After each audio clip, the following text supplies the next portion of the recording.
코로나19 신규 확진자가 역대 가장 많은 1,030명을 기록했습니다. 서울만 해도 신규 확진자가 400명에 육박한 가운데 수도권에는 오늘부터 150개 지점의 임시검사소가 설치됩니다. 문재인 대통령은 확산세를 꺾지 못하면 거리 두기 3단계 격상도 검토해야 하는 중대 국면이라고 말했습니다. 정부는 3단계는 마지막 수단이라며 총력 대응한다는 계획입니다. 미국 내 코로나19 백신 운송이 시작되면서 우리 시각으로 이르면 내일부터 접종이 시작될 것으로 보입니다. 독일은 모레부터 필수 업종을 제외한 일반 상점과 학교 문을 닫는 사실상의 전면 봉쇄에 들어갑니다. 국민의힘이 나흘 동안 진행해온 무제한 토론에 대해 민주당이 낸 종결 신청이 가결되면서 국정원법 개정안이 어제 국회를 통과했습니다. 국민의힘은 대북 전단 살포 금지법에 대해서도 무제한 토론을 시작했습니다. 수도권의 기온이 크게 떨어진 가운데 강원과 경북 내륙에는 올겨울 첫 한파 경보가 내려졌습니다. 대설특보가 내려진 호남 서해안과 제주 산지에는 30cm가 넘는 폭설이 쏟아지겠습니다. 네, 주말과 일요일 잘 보내셨는지요? 날이 춥기도 하고 또 어디 나갈 수도 없는 답답한 휴일이었으리라고 봅니다. 코로나19 상황이 대단히 나빠졌습니다. 어제 신규 확진자가 결국 1,000명을 넘어섰는데요. 각 지자체들마다 대응에 부심하고 있습니다. 수도권은 임시 선별 진료소를 150개까지 늘리고 치료센터도 확충에 나섰습니다. 김혜주 기자가 먼저 서울 상황부터 전해드립니다. 보건소 앞에 사람들이 길게 줄을 서 있습니다. 최근 강서구 소재 교회 관련 코로나19 확진자가 잇따라 발생하면서 검사를 받으려는 사람들이 늘고 있습니다.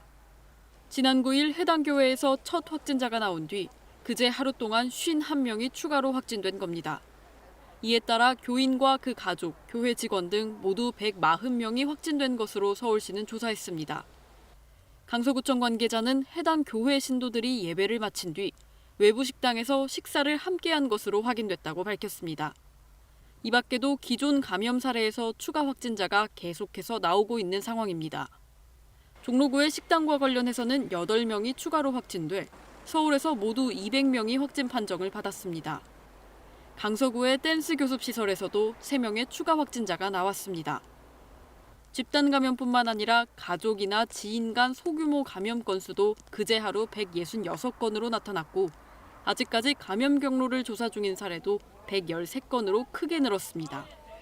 국내 발생 기준으로 서울시 신규 확진자는 396명, 전국 신규 확진자도 1,000명을 넘었습니다.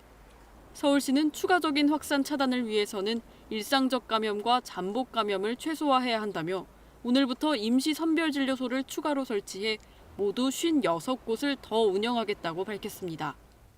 최소한 확진받은 시민들이 자택에서 장기간 대기하는 사태는 막기 위해 모든 역량을 집중하겠습니다. 특히 서울시는 자택 격리 치료만큼은 막겠다는 각오로 임하겠습니다. 이에 따라 이번 주 중 생활치료센터를 추가로 열어 1,008개 병상을 확보하고 코로나19 전담 병상 10곳을 추가 운영하겠다고 설명했습니다. 서울시는 거리 두기 격상 등 강제적 방역 조치에는 한계가 있다며 개인 방역 수칙을 준수해달라고 거듭 요청했습니다. KBS 뉴스 김혜주입니다. 경기도의 하루 확진자 수도 역대 최고치를 넘어섰습니다. 병상 부족이 제일 다급한 문제인데 경기도는 대학 기숙사를 비롯한 민간 시설들을 긴급 동원하기로 했습니다. 범기영 기자가 이어서 보도합니다. 부천시 상동요양병원에서 어제 4명이 추가 확진되면서 누적 확진자는 70명이 됐습니다. 이 가운데 직원은 9명, 입원 환자가 61명으로 집계됐습니다. 입원 환자 중 비교적 중증인 확진자부터 다른 병원의 격리치료 병상으로 이송되고 있습니다.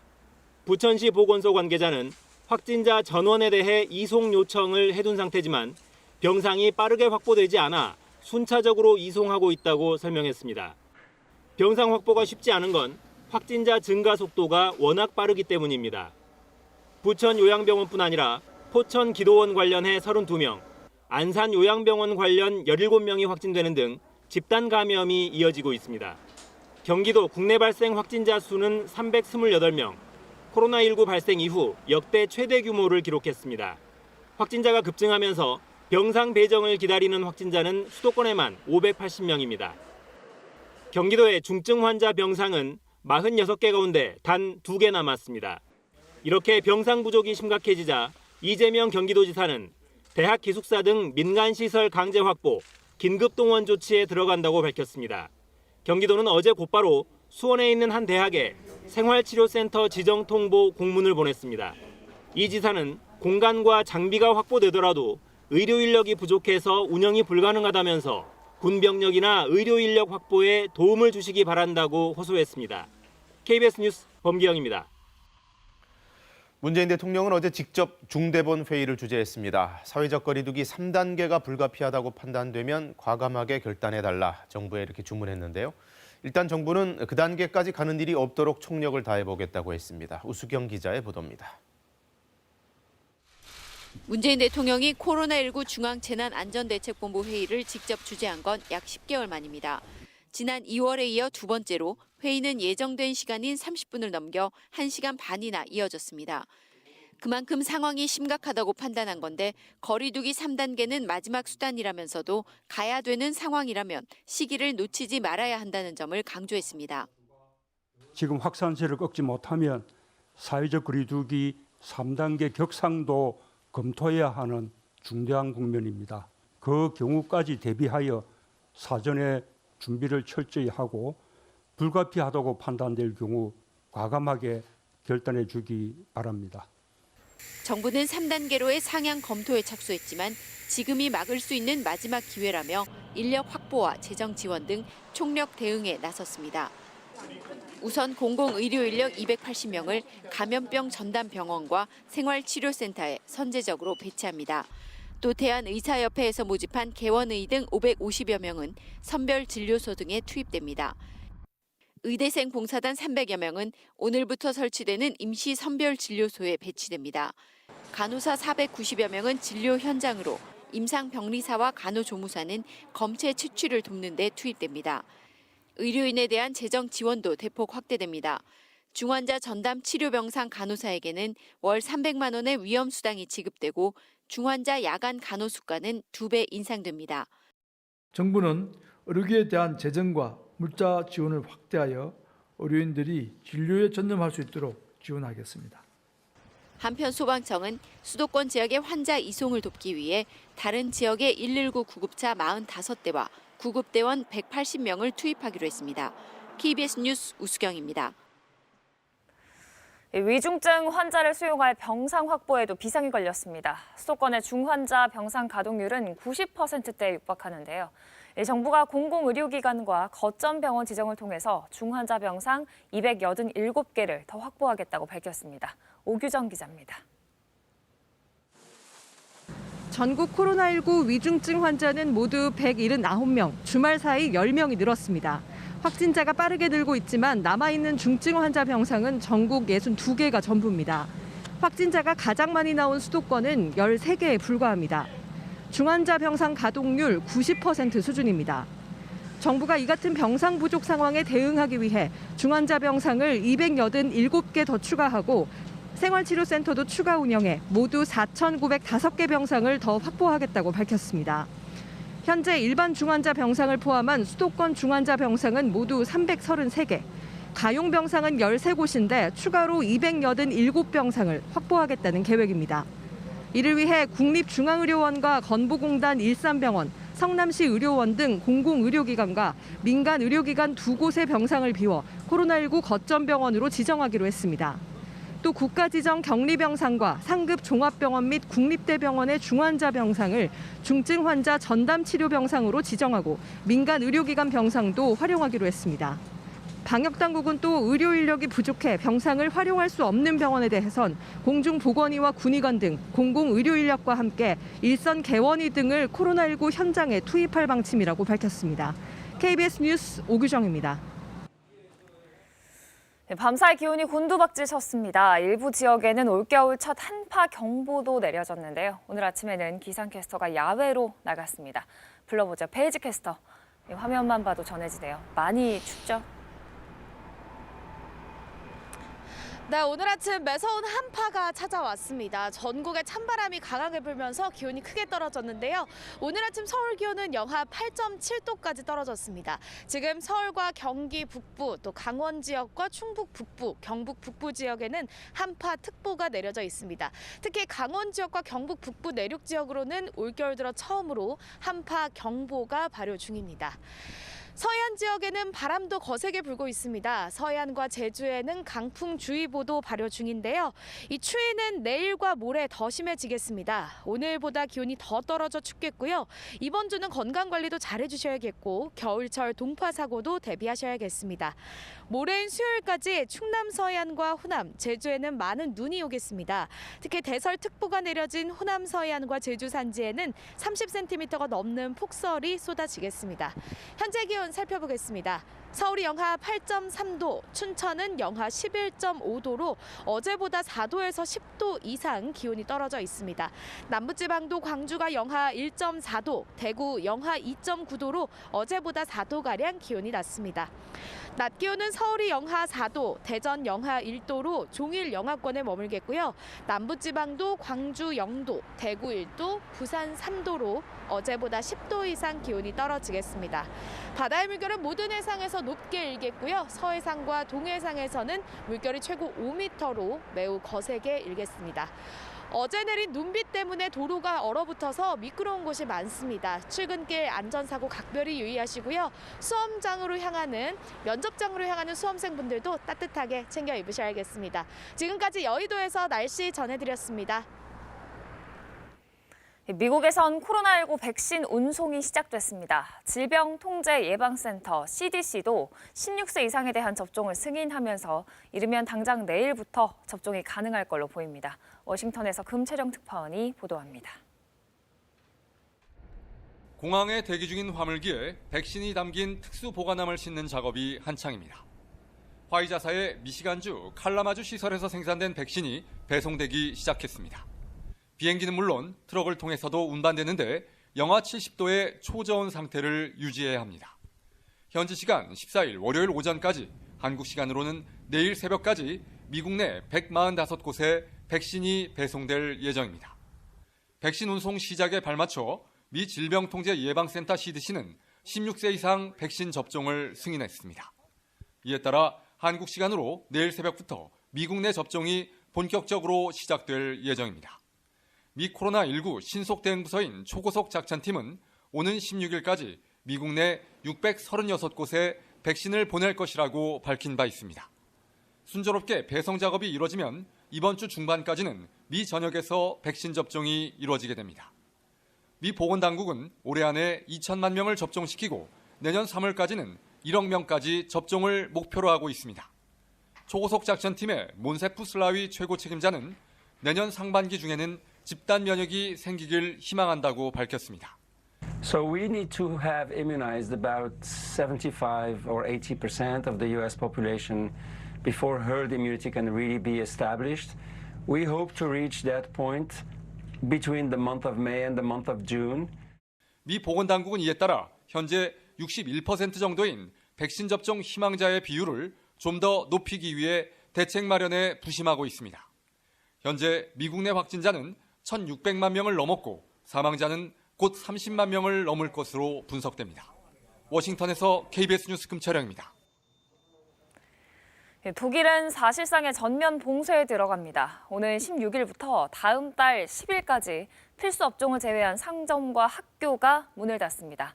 40여일이나 이어진 부분 봉쇄에도 확산세가 꺾이지 않자 이 같은 고강도 조치가 내려졌는데요. 베를린 유광석 특파원의 보도입니다.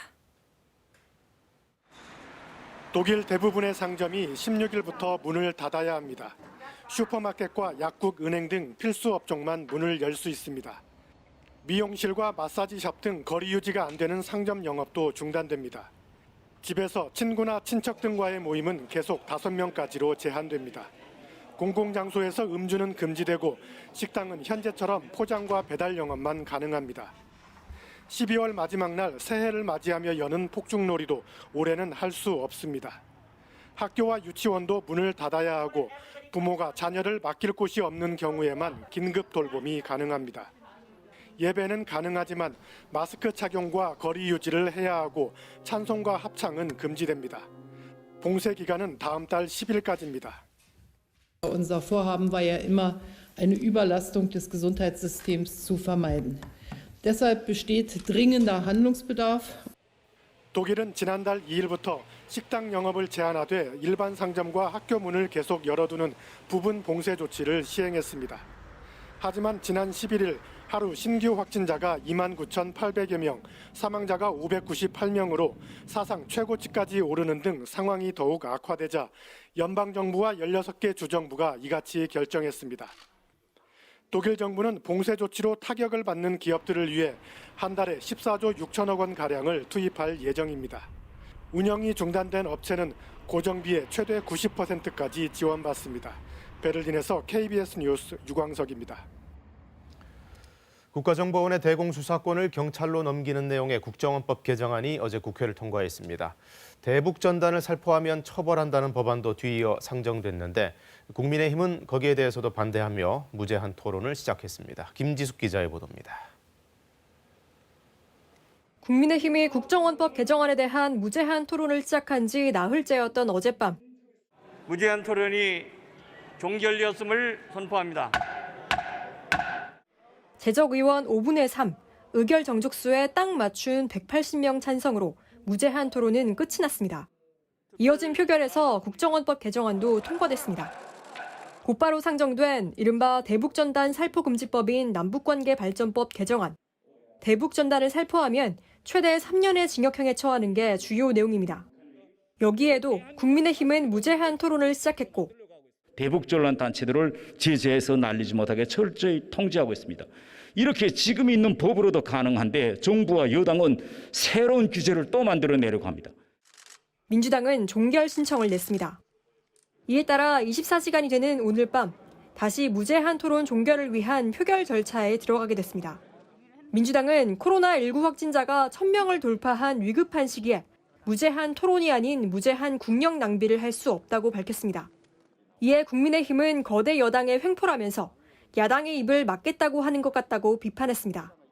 여야는 이미 개정된 공수처법에 대해서도 기싸움을 이어갔는데 공수처법 개정안이 내일 국무회의를 통과하면 이르면 이번 주엔 공수처장 후보 추천위원회가 다시 열려 최종 후보자가 선정될 걸로 보입니다.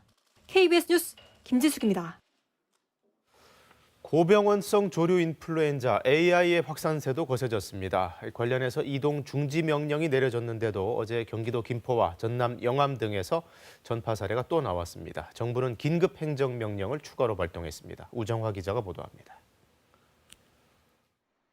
김포 산란계 농장과 전남 영암 유경 오리 농장 두 곳까지 어제 농장 세 곳에서 고병원성 AI 확진 판정이 나왔습니다. 지난달 26일 전북 정읍 유경오리 농장에서 처음 시작된 고병원성 AI는 전남 6곳을 포함해 17일 만에 전국 13곳에서 잇따라 발생했습니다. 거듭된 확진에 정부는 주말 48시간 동안 전국 축산 차량과 종사자 등을 대상으로 일시 이동 중지 조치를 내렸습니다. 하지만 그 사이 농장 3곳에서 확진이 또 나온 겁니다. 정부는 무차별적인 전국 확산의 기로에 있다고 보고 긴급 행정명령이라는 새 카드를 꺼내 들었습니다. 오늘부터 가축 사료와 분뇨, 퇴비를 옮기는 차량 외에 가축의 알을 옮기는 차량 등 전국 농장의 외부 차량을 원천 차단하겠다고 발표했습니다. 대유행을 막기 위해선 근처 농장 사이 이른바 수평 감염을 막는 것이 핵심이라는 판단에서입니다. 지금은 농장 간 수평 전파를 사전에 차단해야 할 때입니다. 단 한 번의 방역수칙 위반이 국가 전체 방역망을 무너뜨릴 수가 있습니다. 바이러스를 옮기는 철새 수만 마리가 다음 달 중순까지 또 들어올 예정이어서 확산 가능성은 쉽게 떨어지기 어려운 상황입니다. 이럴 경우 비교적 안정세를 보이고 있는 닭과 달걀 등의 소비자 가격도 영향을 받을 가능성이 제기됩니다. KBS 뉴스 우정합니다. 어제 오후 8시 30분쯤 중부 내륙고속도로 창원 방향 감곡 나들목 인근에서 달리던 45인승 버스가 옆으로 넘어졌습니다. 이 사고로 버스에 탄 11명 가운데 3명이 다쳐 병원으로 옮겨졌습니다. 경찰은 버스 운전자가 앞서가던 화물차에서 쏟아진 철제 구조물을 피하다가 사고가 난 걸로 보고 정확한 사고 경위를 조사하고 있습니다. 우리나라와 러시아 수교 30주년을 맞아서 오윤근 전 주 러시아 대사가 대통령 특사 자격으로 모스크바를 방문했습니다. 경제와 보건 분야를 비롯해 양국 간 협력 증진을 논의할 예정인데요. 모스크바에서 김준호 특파원이 전합니다. 우윤근 전 주 러시아 대사가 대통령 특사 자격으로 어제 모스크바 브누코보 공항에 도착했습니다. 우윤근 특사는 트루트네프 부총리 등 러시아 정부와 의회의 고위 인사들을 만나 한러 관계 발전에 대한 우리 정부의 확고한 의지를 전달하고 양국 간 우호 협력 증진 방안들에 대해 협의할 예정입니다. 30주년을 기념해서 한국과 러시아가 계속 전략적 동반자 우호 관계를 유지하고 또 여러 가지 경제 또 남북 관계에 관한 현안들이 있어서 오게 됐습니다. 우 특사는 문 대통령이 푸틴 대통령에게 보내는 친서를 우샤코프 대통령실 외교보좌관 면담 시 전달할 예정입니다. 남북 관계 평화 프로세스 비약화에 적극적인 지지를 당부하고 이런 것들이 아마 담겨 있는 것으로 알고 있습니다. 우 특사는 특히 가스와 전력, 조선, 북극항로 등 한러 양국 간 9개 다리 협력을 구체화하고 실질적인 경제 협력 관계를 확대하기 위한 협의도 진행합니다. 9개 다리 관련해서 그동안에 이제 많은 노력을 해왔습니다만은 이제 못다한 일들이 있기 때문에 예를 들자면 극동 지방에 LH 공사가 지금 진출하는 문제도 있고 아울러 코로나19 대응과 양국 간 보건 협력 방안에 대해서도 논의가 이루어집니다. 우 특사는 방러 일정을 마무리한 뒤 현지 시간 오는 18일 귀국길에 오를 예정입니다. 모스크바에서 KBS 뉴스 김준호입니다. 우리 미술사에 아주 귀중한 사료가 될 그림이 공개됐습니다. 조선시대 중국을 다녀온 사신의 그림으로 사행기록화라고 부르는데요. 2,000km가 넘는 험난한 여정을 25폭 그림에 담아낸 이 작품, 또 원본일 가능성이 매우 높답니다. 안다영 기자가 전해드립니다. 조선 중기인 1624년 정사 이덕형과 부사 오수, 서장관 홍익환으로 이루어진 조선 사신단이 명나라에 파견됩니다. 지금의 평안북도 지역에 있는 선사포에서 배를 타고 망망대해를 건넌 뒤 육로로 명나라 수도 북경까지 2,000km가 넘는 길고도 험난한 여정이었습니다. 무사히 귀국한 세 사람은 이를 기념해 중국행 여정을 25폭의 그림에 담은 화첩 3본을 만들어 나눠 가집니다. 하지만 세 원본 모두 어디론가 사라지고 현재 전하는 건 원본을 베껴 만든 모사본들 뿐. 그런데 최근 사신단의 정사였던 이덕형의 후손에게 대대로 전해오던 화첩이 최초로 KBS에 공개됐습니다. 2권으로 이루어진 화첩에는 이덕형의 글과 함께 배를 타고 출발하는 날부터 중국의 여러 도시를 거쳐 수도 북경에 이르는 여정이 그림 25폭에 펼쳐져 있습니다. 학계에도 전혀 알려져 있지 않은 희귀본입니다. 그림 수준도 다른 모사본보다 뛰어나다는 평가입니다. 용을 그린 솜씨가 굉장히 뛰어난 솜씨예요. 당시에 그 도화서에 소속돼 있는 화원의 수준이 아니면 그림을 이렇게 그린다는 건 불가능해요. 특히 눈에 띄는 건 화첩 맨 뒤에 있는 이덕형 외증손자의 글입니다. 이 그림은 외증조부께서 바닷길을 통해 명나라에 가셨을 때 그려진 것이라고 분명하게 밝혀놨습니다. 그동안 사라진 것으로 알려졌던 이덕형의 원본일 가능성도 있다는 뜻입니다. 저렇게 작품의 내력을 적은 것은 이 작품 하나밖에 남아있는 게 없습니다. 그래서 저 작품이 자기 외증조부가 갖고 있었던 그 작품일 수도 있고, 만약 원본이라면 국보급으로도 손색이 없다는 평가를 받는 이 귀중한 화첩은 조선 미술사는 물론 한중 교류사 연구에 획기적인 사료가 될 것으로 보입니다. KBS 뉴스 안다영입니다. 도로에 있는 투명 방음벽에 야생 조류가 부딪혀서 폐사하는 일이 끊이지 않고 있죠. 멸종 위기종도 다수 포함돼 있어서 정부 차원의 법제화 얘기도 있었습니다만 수년째 제자리인데요. 지자체가 조례 제정을 통한 대책 마련에 나섰습니다. 송국혜 기자입니다. 충북 청주의 한 왕복 6차선 도로 방음벽입니다. 호랑지 빠귀, 청딱따구리, 큰 유리새까지 세계 자연보전연맹이 지정한 멸종 위기 등급 관심 대상종 사체가 곳곳에서 눈에 띕니다. 최대 시속 70여 킬로미터로 날다 투명한 방음벽에 부딪힌 겁니다. 국립생태원의 집계 결과 최근 8년 새 천연기념물 등을 포함해 충북에서만 800여 마리, 전국적으로 16,000여 마리가 피해를 입었습니다. 조류 충돌 방지를 위해 지자체가 적극적으로 대책을 세울 수 있도록 한 조례안이 충북에서 처음으로 만들어졌습니다. 공공 건축물이나 투명 방음벽에 조류 충돌 방지 테이프를 붙이는 방안, 또 피해 실태를 조사한 뒤 건축주가 대책을 마련하도록 지원하는 근거 등이 담겼습니다. 개발 행위나 이런 것을 진행할 때 권고사항으로 일단 제한할 수 있고요. 공공청사에 대해서는 나름대로 시장께서 의무적으로 할 수 있는 법적 근거를. 정부 차원의 야생조류 충돌 저감 법제화가 수년간 공전하자 충북, 청주, 경남, 창원 등의 지방의회가 나선 겁니다. 상위법이 마련되지 않은 상태에서 조례의 마련은 상당히 좀 고무적이라고 봅니다. 어떻게 보면 선도적으로 일을 하고 있는 것이고요. 자치단체들의 충돌 저감 시책이 야생동물 보호에 기여할 수 있을지 효과가 주목됩니다. KBS 뉴스 송국혜입니다. 월요일 아침 출근길 따뜻하게 챙겨 입으셔야겠습니다. 마스크를 쓰고 또 두껍게 옷을 챙겨 입었음에도 불구하고 찬바람 때문에 볼이 얼얼할 정도입니다. 지금 서울과 경기 북부, 강원 지역과 충북 북부, 경북 북부 지역에는 한파특보가 내려져 있고요. 특히 강원 지역과 경북 북부 지역은 올겨울 들어 처음으로 한파경보까지 발효된 상태입니다. 오늘 서울의 아침 기온 영하 8.8도까지 떨어졌고요. 대관령도 영하 15도 안팎까지 기온이 떨어져 있습니다. 또 서해안과 제주에는 바람까지 거세게 불면서 강풍주의보가 발효 중입니다. 내일과 모레 아침에는 기온이 더 떨어져 춥겠습니다. 이번 주 건강관리 잘 해주셔야겠는데요. 모레인 수요일까지 충남 서해안과 호남, 제주에는 눈 소식도 들어 있습니다. 특히 대설특보가 내려진 호남 서해안과 제주 산지에는 30cm가 넘는 폭설이 쏟아지겠습니다. 현재 기온 살펴보겠습니다. 서울이 영하 8.8도, 춘천 영하 12.4도까지 떨어졌고요. 남부지방도 전주가 영하 3.4도, 대구가 영하 3.5도, 창원도 영하 2.1도까지 떨어져 있습니다.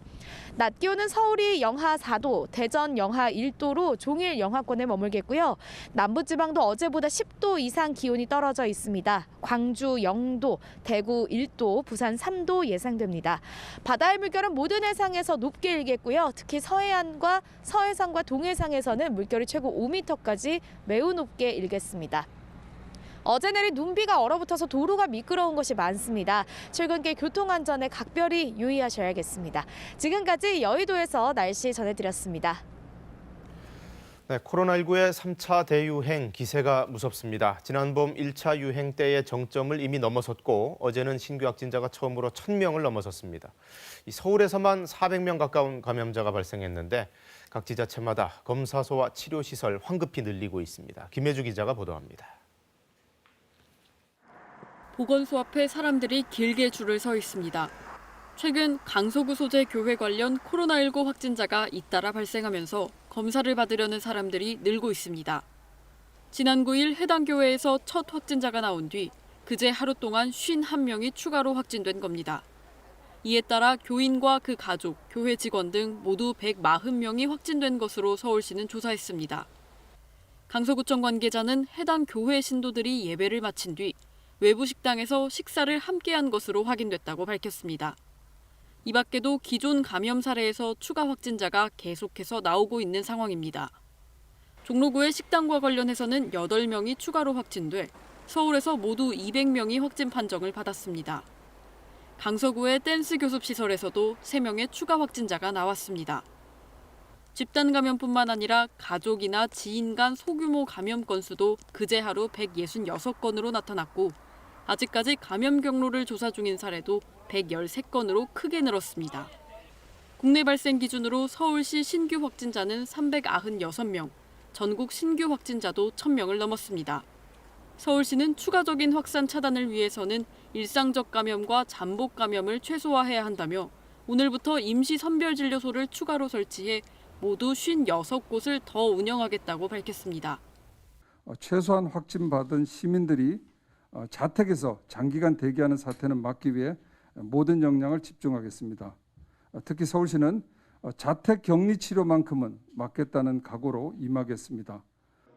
이에 따라 이번 주 중 생활치료센터를 추가로 열어 1,008개 병상을 확보하고 코로나19 전담 병상 10곳을 추가 운영하겠다고 설명했습니다. 서울시는 거리 두기 격상 등 강제적 방역 조치에는 한계가 있다며 개인 방역 수칙을 준수해달라고 거듭 요청했습니다. KBS 뉴스 김혜주입니다. 네, 코로나19가 대유행세를 보이고 있는 가운데 근래 다시 교회를 중심으로 한 집단 감염이 속출하고 있습니다. 지난 1, 2차 유행 때처럼 특정 교회 한두 곳이 아니라 전국 각지의 교회에서 한꺼번에 십수명, 수십 명씩 감염자가 나오고 있는데요. 어제는 충청권에서 주요 사례들이 나타났습니다. 최선중 기자가 보도합니다. 충남 당진의 나음교회에서 코로나19 확진자가 처음으로 나온 건 그제였습니다. 교인인 고등학생과 복지센터 직원 등 2명이었는데 지난 6일 교회 예배 후 교인 40여 명과 함께 교회에서 식사를 했습니다. 방역당국이 접촉자들을 검사한 결과 교인 30여 명을 비롯해 교인 가족 등이 근무하는 노인복지센터 등을 포함해 모두 40여 명이 확진됐습니다. 이 교회는 최근에 생겨 그동안 방역 점검을 한 차례도 받지 않았던 것으로 확인됐습니다. 우리 지역 기존 종교단체와 지역교회 등으로 등록되어 있지 않아 그동안 현장 방역수칙 점검 대상에서 누락된 것으로 파악되었습니다. 충북 제천에서도 교회발 집단 감염이 이어졌습니다. 제천시 명동에 있는 한 교인이 일주일 전에 1박 2일 일정으로 대구 지역에 교회를 다녀온 뒤 확진됐는데 이 교인이 접촉한 9명이 잇따라 확진됐습니다. 제천시는 확진자가 다닌 교회와 확진자가 들렀던 다른 교회 2곳 등 모두 3곳을 폐쇄 조치하고 역학조사를 벌이고 있습니다. 이 과정에서 확진자 가운데 1명이 교회 모임 사실을 숨기고 산책을 했다고 허위 진술한 게 밝혀져 제천시가 감염병 예방법 위반으로 경찰에 고발했습니다. 충청북도는 교회발 집단 감염의 추가 확산을 막기 위해 관내 교회 180여 곳에 대해서는 오는 30일 자정까지 집합금지 행정명령을 내렸습니다. KBS 뉴스 최선중입니다. 네, 교도소에서도 집단 감염 추가 전파 사례가 또 발생했습니다. 한 달 전에 처음 감염자가 나왔던 광주교도소, 재소자 6명이 추가로 확진 판정을 받았는데요. 그 밖에도 호남권에서 감염 사례가 워낙 많이 나오고 있어서 방역이 한층 강화되고 있습니다. 하선아 기자가 보도합니다. 지난달 9일 직원이 처음으로 코로나19 확진 판정을 받은 광주교도소. 재소자 6명이 추가로 확진되면서 누적 확진자가 23명으로 늘었습니다. 정기검사 과정에서 추가 확진이 잇따르고 있지만 정확한 감염원은 아직 파악되지 않았습니다. 기존의 접촉자와 관련이 없는 새로운 조사 확인이 되는 그 확진자도 2명 정도 추가로 있습니다. 주말 사이 광주에서는 다른 지역 확진자나 가족이 예배를 드린 교회 3곳에서 확진자 11명이 잇따라 나오기도 했습니다. 전남 화순의 한 요양병원에서는 의료진 2명이 확진되면서 병원이 동일 집단 격리되기도 했습니다. 전라남도는 오늘부터 요양시설에 근무하는 종사자 2만 1,000여 명에 대한 전수검사를 진행하기로 했습니다. 광주시는 내일부터 거리 두기 2단계를 유지하되 방역 수칙을 강화하기로 결정했습니다. 최근 하루 확진자 수가 평균 6.2명으로 비교적 안정세지만 산발적 감염이 계속되고 있기 때문입니다. 이에 따라 종교시설은 정규 예배 좌석수가 현재 50%에서 30%로 축소되고 식사와 모임은 전면 금지됩니다. 유흥시설과 목욕탕, 오락실 등도 밤 10시부터 다음날 새벽 5시까지 영업이 금지됩니다. 개개인의 방역망이 무너지면 그동안 영위해오던 모든 일상이 일순간에 모두 멈출 수 있다는 위기의식을 갖고 적극적으로 협조해 주시기 바랍니다. 광주시는 또 병상 부족 사태에 대비해 중증 전담 병상 11개와 국가지정 음압병상 6개를 추가로 확보했습니다. KBS 뉴스 하선아입니다. 사회적 거리두기 3단계로 가느냐 마느냐 중대 기로에 있는데요. 정부는 이를 최후의 수단으로 보고 그런 일 없도록 막아야 한다고 강조했죠. 45만 개 시설이 문을 닫는 등 그야말로 사회 전체가 멈춰서는 조치이기 때문입니다. 3단계 시 어떤 것들이 달라지는지 오현태 기자가 정리했습니다. 먼저 거리두기 3단계에선 10명 이상 참여하는 모임과 행사는 금지됩니다. 공무나 기업의 필수 경영활동, 장례식을 제외하고 10명 이상 모이는 건 안 됩니다. 집합 금지 시설도 크게 늘어납니다. 2.5단계에선 감염 위험이 큰 중점 관리시설 위주로 운영이 금지됐는데 일반 관리시설로까지 확대되는 겁니다. 2.5단계에서 하객 50명 미만을 조건으로 가능했던 결혼식은 전면 금지됩니다. 영화관과 공연장, PC방과 미용실, 대형마트와 백화점 등도 아예 문을 닫아야 합니다. 모든 국공립시설도 실내와 실외 구분 없이 문을 열 수 없고 어린이집을 포함한 사회복지시설은 긴급 돌봄을 제외하고 휴관, 휴원이 권고됩니다. 조건부 운영이 계속되는 카페와 식당도 3단계에선 8제곱미터당 1명이라는 인원 제한이 추가됩니다. 다중이용시설은 필수 산업시설과 장례식장, 의료시설 등 산업, 생활에 필수적인 시설을 빼곤 대부분 운영이 중단됩니다. 사실상의 셧다운이나 다름없습니다. 지금 매뉴얼대로라면 집합 금지가 적용되는 대상은 약 45만 개, 그리고 운영이 제한되는 시설들은 157만 개입니다. 이 밖에도 학교는 원격 수업, 종교활동은 원칙적으로 1인 온라인 영상을 통한 예배만 가능하며 무관중으로 치러졌던 스포츠 경기도 전면 중단됩니다. 기관과 기업은 공공과 민간을 막론하고 모두 필수 인력 외에는 재택근무를 의무화해야 합니다. 이미 장기간 상업의 피해를 감수하신 자영업자, 영세 소상공인 분들에게는 견디기 어려운 고통이 될 수 있습니다. 3단계 격상은 한 주간 하루 평균 국내 발생 확진자가 800에서 1000명 이상 나오거나 전날에 배로 증가하는 급격한 환자 증가 때 가능한데 아직은 이 기준에 못 미치고 있습니다. KBS 뉴스 오현태입니다. 1차, 2차, 3차 대규모 확산 때마다 의료 공백에 대한 우려도 반복되고 있습니다. 특히 지역 공공의료 체계가 미흡하다는 지적에 따라 정부가 2025년까지 지역 공공병원 병상을 5,000개 확충하겠다는 장기 계획을 내놨습니다. 김민지 기자가 보도합니다. 현재 즉시 입원 가능한 중환자 병상은 전남에 1개도 남지 않았고 대전, 충북, 충남, 전북, 경북에는 1개만 남은 상황입니다. 지역의 필수 의료 부족 문제가 계속 제기되자 정부가 중장기적인 공공의료 체계를 강화하기로 했습니다. 먼저 2025년까지 지방의 공공병원 20여 개를 신축, 증축해 병상 5,000여 개를 늘립니다. 지역 내 공공병원이 없고 구체적 사업 계획이 수립된 경우엔 예비 타당성 조사도 면제해 줍니다. 또 전국의 96개 공공민간병원을 지역 책임병원으로 지정해 감염병 전담병상 운영 등 필수 의료를 담당하게 하고 재정적 인센티브를 부여할 계획입니다. 필수 의료 영역에 대한 보상도 강화됩니다. 지역 내 병원 간에 환자를 의뢰하는 경우나 고위험 분만, 신생아나 미숙아 진료 등에 대해서는 건강보험 수가를 더 지불하도록 개선하겠습니다. 필수 의료의 핵심인 인력 확충을 위해서도 전공의 수련 체계를 바꾸고 간호사 근로 여건도 개선하겠다는 방안도 내놨습니다. 단 의사 인력 관련 대책은 지난 9월 의정 합의에 따라 의정협의체에서 논의하기로 하면서 이번 발표에서 제외됐습니다. 의료 인력 공백과 그런 시험을 거쳐야 하는 문제를 종합적으로 고려해서 검토할 사항이고 아직 거기에 대해서는 구체적으로 확정되지 않았다는. 이와 함께 전국 지방의료원 35곳에 긴급 음압병실 등 안전설비를 확충해 감염병 유행 상황에서도 양질의 공공의료 서비스가 공급되도록 할 방침입니다. KBS 뉴스 김민지입니다. 사회적 거리두기 3단계 또 중요한 부분 중에 하나가 이 단계에서는 지자체별로 자율적으로 완화를 결정하는 게 안 되고 전국이 동시에 시행해야 한다는 점인데요. 관련해서 방역당국이 직접 설명을 했습니다.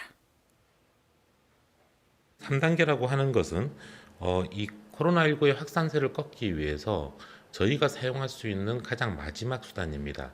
4단계, 5단계 등은 가지고 있지 않습니다. 집합금지가 실시되는 부분들은 다중이용시설에 대한 부분들로서 상점이라든지 미용실, 목욕장업 이런 식의 서비스 업종들에 대한 다중이용시설을 대상으로 검토하게 되는 대상들입니다. 기업의 경우에는 원칙적으로 필수적인 분야에 속하는 분야라서 당초부터 집합금지 대상에 해당하지는 않습니다. 현재 3단계를 전국적으로 적용하게 된다 그러면 약 202만 개의 다중이용시설, 영업시설들이 영향을 받게 되고 집합금지가 적용되는 대상은 약 45만 개, 그리고 운영이 제한되는 시설들은 157만 개입니다. 현재 3단계 상황 시 백화점 등과 같이 유통산업 발전법상 대규모 점포에 대해서는 집합 금지를 하고 그 외 상점에 대해서는 21시 이후에 운영 중단 등 운영 제한 조치 대상으로 현재 설계되어 있습니다. 3단계에 대해서만큼은 각 시도가 자율적으로 결정할 수 없도록 되어 있습니다. 사회활동을 전면 제한하는 조치를 국소적으로 시행한다 그럴 때에는 해당 권역 또는 전국적인 효과에 있어서 그 효과성 자체가 굉장히 미흡해지기 때문에 3단계만큼은 전체적으로 중앙정부와 시도가 함께 논의하고 중대본 차원에서 의사결정이 되어야지만 할 수 있도록 규정되어 있는 상태입니다. 3단계 조치는 시설들의 영업을 아예 중단시키는 집합금지 조치와 일정 시간 이후에 운영을 못하게 하는 운영 제한 조치들이 주를 이루고 있습니다. 따라서 행정적으로 이를 관리하는 부분들은 기존의 2단계, 2.5단계에 비해서는 좀 더 용이한 편입니다. 3단계를 선제적으로 전격적으로 실시하는 것이 중요하기보다는 충분히 국민들께서 여기에 대해서 공감해 주시고 사회적인 동의 부분을 함께 받아가면서 거리두기를 좀 차근차근 논의를 할 예정이고, 이렇게 응집력 있게 거리두기를 펼치는 것이 이번 3단계에서는 가장 중요한 요소가 될 것이라고 보고 있는 중입니다. 코로나19 관련 국제 소식 전해드립니다. 영국 출신의 얼굴 없는 화가 뱅크 씨가 또다시 코로나19를 소재로 한 작품을 영국의 한 주택가 외벽에 남겼는데요. 덕분에 해당 주택의 집값 역시 수십 배 뛰어오를 것으로 기대돼 눈길을 끌고 있습니다. 영국 브리스톨시의 경사진 주택가에서 모두의 시선을 사로잡은 벽화 한 점.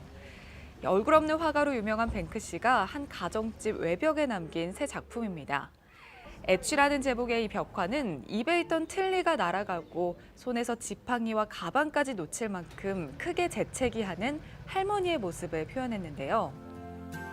앞서 뱅크 씨는 코로나19 대유행 이후 의료진 노고에 감사를 표하는 그림을 영국 남부의 한 병원에 남기고 사라지거나 런던 지하철에는 방역수칙 준수를 강조하는 쥐떼 벽화를 몰래 그리기도 했습니다. 이번 작품 역시 코로나 시대 마스크 착용을 독려하는 메시지를 담은 것으로 해석되고 있는데요. 한편 뱅크 씨가 SNS를 통해 이 벽화가 자신의 작품임을 인증하자마자 전문가들은 해당 벽화의 가치를 우리 돈 72억 원 이상으로 추정했습니다. 그 영향으로 벽화가 그려진 이 집값 역시 급상승할 것으로 기대되면서 집주인은 당초 계획했던 주택 매매를 급히 취소하기도 했습니다. 코로나19 방역에 자신을 보이던 중국에서도 최근 지역사회 감염이 산발적으로 이어져 다시 비상이 걸렸습니다. 지난 7일과 8일 중국 스촨성 청두에선 9개월 만에 지역사회 감염으로 6명이 확진됐는데요. 이후 밀접 접촉자 검사에서 4명이 추가로 양성 판정을 받자 위험구역 주민을 대상으로 대대적인 코로나19 검사가 실시됐습니다. 하지만 아직 감염 경로가 밝혀지지 않은 가운데 당국은 110만 명 이상의 거주민이 검사를 받았다고 밝혔습니다. 또한 지난 12일 러시아 접경 지역인 중국 헤이룽장성의 둥닝시와 수이퍼너시에선 총 4명의 확진자가 추가 발생했는데요. 특히 이 지역은 육로세관이 자리한 곳이라 당국은 어제 자정부터 둥닝시 출입을 전면 봉쇄하고 대중교통 운행까지 중단하는 등 비상 방역 태세에 돌입했습니다. 독일에선 코로나19 확산세를 막고자 오는 16일부터 다음 달 10일까지 봉쇄 조치 강화를 앞두고 있는데요. 특히 크리스마스 대표 음료인 글리바인 판매를 두고 경찰 단속을 강화해 화제입니다. 최근 독일에서 당국의 집중 단속 대상이 된 글리바인 간이 판매됩니다. 글리바인은 포도주에 향신료와 과일 등을 넣고 끓여서 따뜻하게 마시는 음료로 독일 전통 크리스마스 시장의 최고 인기 음료인데요. 올해는 코로나19 재확산에 따른 부분 봉쇄로 독일 전역에서 크리스마스 시장 개장은 취소됐지만 도심 술집이나 카페에선 글리바인 간이 판매대를 자체 설치하고 제한된 영업시간 동안 이를 테이크아웃으로 팔기 시작했습니다. 그러나 이로 인해 시민들이 사회적 거리두기를 무시하고 가게 앞에 줄을 서거나 마스크를 벗고 길거리에 모여 글리바인을 마시는 모습이 빈번하게 포착됐는데요. 결국 최근 독일 연방 하원 연설에서 메르켈 총리가 이 모습을 우려하는 발언과 함께 방역 규칙 준수를 호소했고 현지 경찰들은 글리바인 판매대가 많은 도심 광장과 술집 거리를 중심으로 사회적 거리두기 단속을 강화하기로 했습니다. 중국이 공유 자전거 보급을 확대하면서 공유 경제 신산업 창출에 나서고 있습니다. 하지만 코로나19 상황이 장기화되면서 택시 운전기사들이 공유 자전거 때문에 자신들의 생계가 위협받는다며 파업까지 예고해 갈등이 끊이질 않고 있습니다. 오세균 특파원의 보도입니다. 인구 63만의 허난성 옌스시. 택시 운전기사들이 공유 전동 자전거 수백 대를 모아놓고 사용하지 못하도록 가로막습니다. 스촨성 광안시에서는 택시 운전기사들이 공유 전동 자전거를 다리 아래로 내던집니다. 랴오닝성 단둥시에서도 공유 전동 자전거를 이용하지 못하도록 한적한 곳에 버리거나 훼손하는 일까지 벌어졌습니다. 이들은 코로나19 장기화에 공유 전동 자전거 때문에 생계가 막막하다고 말합니다. 一天都是300多的400，现在呢，叫共享单车弄的，俺们这一天就跑100多块钱、200块钱，比以前差远了，不完了吗？ 중국 내 공유 자전거는 1,600만 대가 넘고 공유 전동 자전거도 100만 대에 이릅니다. 특히 공유 전동 자전거는 소형 오토바이와 쓰임새가 비슷해 택시에 직격탄이 되고 있습니다. 중국 내 일부 대도시는 공유 전동 자전거를 퇴출하기도 했습니다. 이곳 상하이에서는 지난 2017년 공유 전동 자전거 6만 대 가량을 길거리에서 모두 회수했습니다. 교통 질서를 문란하게 하고 사고 위험이 높다는 이유에서입니다.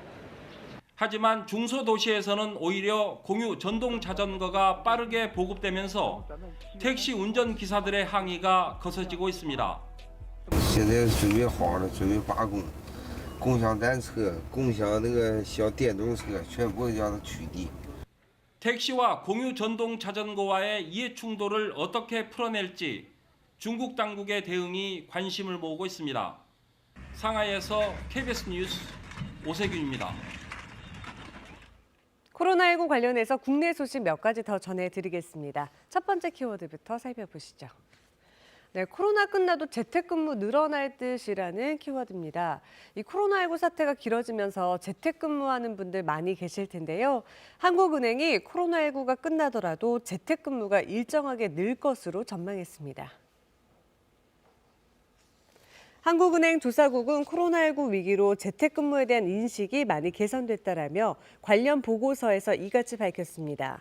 한국은행은 또 이 보고서에서 재택근무가 효과적으로 작동하도록 직원과 기업이 이미 많은 시간과 자원을 투자했다라며 재택근무가 확대될 것으로 전망한 이유를 설명했습니다.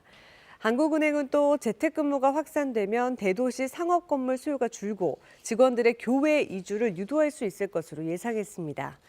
이와 함께 평균 출퇴근 시간이 길고 정보기술 기반이 발달한 나라는 재택근무 확대로 생산성이 향상될 수 있다라고 덧붙였습니다. 두 번째 키워드 보겠습니다. 네, 판문점 견학 못 가요라는 키워드입니다. 이 코로나19 확산으로 판문점 견학이 다시 중단됩니다. 통일부는 어제 코로나19 방역 강화를 위한 조치로 내일부터 판문점 견학을 잠정 중단하기로 했다며 유엔군 사령부와도 협의를 거쳤다고 밝혔습니다. 판문점 견학은 지난해 아프리카 돼지열병 여파와 올해 초 코로나19 상황으로 계속 중단됐다가 지난달 4일 1년여 만에 재개됐었는데요. 이번에 다시 한 달여 만에 중단되는 것입니다. 통일부는 지금 재개 시점을 정하기 어렵다며 상황이 호전되는 대로 견학을 재개하겠다고 설명했습니다. 네, 마지막 키워드 보겠습니다. 네, 북한 코로나에 러시아와 무역 급감했다는 내용입니다. 이 북한이 코로나19 사태로 국경을 걸어 잠그면서 러시아와의 무역액도 급감했다고 미국 자유아시아 방송이 보도했습니다. 자유아시아 방송은 러시아 연방관세청 자료를 분석한 결과 지난 10월 북한의 대러시아 수입액은 한 달 전보다 81% 감소했고 수출은 51% 줄었다고 보도했습니다. 수입을 항목별로 보면 의약품이 23만 3,500달러, 우리 돈으로 약 2억 7천만 원, 식량은 5,500달러 규모여서 올해 들어 월 단위로는 최소치인 것으로 보입니다. 앞서 한국무역협회는 지난 10월 북중 무역 규모가 166만 달러로 지난해 같은 달 대비해서 99.4% 감소했다고 밝혔습니다. 한 달 전 2,080만 달러보다 92%가 줄어 월간 기준으로 역대 최저액이었습니다. 지금까지 코로나 Q&A였습니다. 주 52시간 근무제가 새해부터는 중소기업에서도 확대 시행됩니다. 올해 계도 기간을 거쳐서 내년에는 근로자 수 300명 미만 기업들까지 적용을 받는데요. 기업들 입장에서는 코로나19 때문에 가뜩이나 힘든데 부담이 너무 크다, 이런 호소도 있습니다. 이상준 기자가 들어봤습니다. 석유화학 공장 설비와 건설 현장 대형 설비를 만드는 울산의 한 중소기업입니다. 65명의 직원이 주 68시간에 맞춰 일을 해왔는데 내년 1월부터 주 52시간 근로제 대상이라 벌써부터 걱정이 태산입니다. 원청사의 납품이나 공기에 따라 좌우되는 업종이 대부분이므로 획일적으로 주 52시간에 묶어놓으면 사실상 업무가 불가능할 가능성이 높으며 월급의 상당 부분을 연장근로 수당으로 받아온 생산직 근로자들도 임금 삭감에 대한 불안감이 높습니다. 주 52시간제로 인해 가지고 연장 근로를 못하면 수입이 30% 이상 줄어들 텐데 어떻게 생활을 해야 될지 막막합니다. 내년 1월부터 근로자 50인에서 299인 기업에도 주 52시간 제도가 도입되는데 울산은 천여 개사 10만여 명이 대상이 될 것으로 보입니다. 1년간의 계도 기간을 거쳤다고는 하지만 중소기업 중앙회 조사 결과 전국적으로 39%가 아직 준비가 안 됐다고 답했습니다. 이렇다 보니 현장에서는 서류상으로만 주 52시간을 지키는 법 따로 현실 따로의 편법이나 불법도 우려됩니다. 법에 대한 내용을 회피하기 위해서 실제 근로하는 시간을 관리하지 않고 형식적으로 근로하는 시간을 따로 서류로 관리하는 형태, 이런 형태로 나타날 수가 있습니다. 주 52시간 근로시간 도입의 지지 중에 하나가 바로 일자리 나누기인데요. 코로나19로 인한 경기 위축 등으로 실제 신규 채용을 할 지역 중소기업은 그리 많지 않아 보입니다. 중소기업들의 우려에도 정부는 내년 7월부터는 근로자 5인에서 49인까지의 기업으로 주 52시간 제도를 확대할 예정입니다. KBS 뉴스 이상준입니다. 이 놋그릇, 전통 유기라고도 하죠. 통일신라 때부터 전해지는 우리의 귀중한 유산인데요. 만드시는 분들은 그야말로 평생을 바쳐온 장인이라고 할 수 있습니다. 가뜩이나 대입기도 힘든데 요즘 코로나가 또 여기까지도 영향을 미치고 있다는데요. 명인의 힘든 겨울을 선재희 기자가 담아왔습니다. 은은한 황금빛 광채. 종소리 같기도 새소리 같기도 한 청아한 울림. 주석과 구리가 정확히 22대 78의 비율로 합금돼야 가능한 소리입니다. 바둑이라 그러는 건데 원재료예요. 예로부터 내려오는 전통 기법으로 이걸 합금을 해야 이 주석을 태우지 않고 100%가 나올 수 있거든요. 하나가 요래 3개가 나와요. 이렇게. 이게 1300도예요. 이 도가니에 들어갑니다. 이게 소도가니라는 거거든요. 이 도가니에 들어가서 녹은 거예요. 이렇게 녹인 원재료를 붕어빵 기계처럼 생긴 틀에다 부은 뒤 떼어내면 마침내 그릇 모양이 나옵니다. 평생을 유기와 함께 살아온 장인 이운형 씨. 200년 전부터 집안 대대로 가업을 이어왔습니다. 할아버지 때만 해도 기술자가 30명에 이를 정도였지만 스테인레스와 양은 그릇에 밀려 한때는 유기를 접고 합금 기술자로 전국을 떠돌았습니다. 정통을 꼭 지켜야 된다는 그 할아버지의 명예. 내가 아니면 이 전통을 지켜나갈 수가 없다.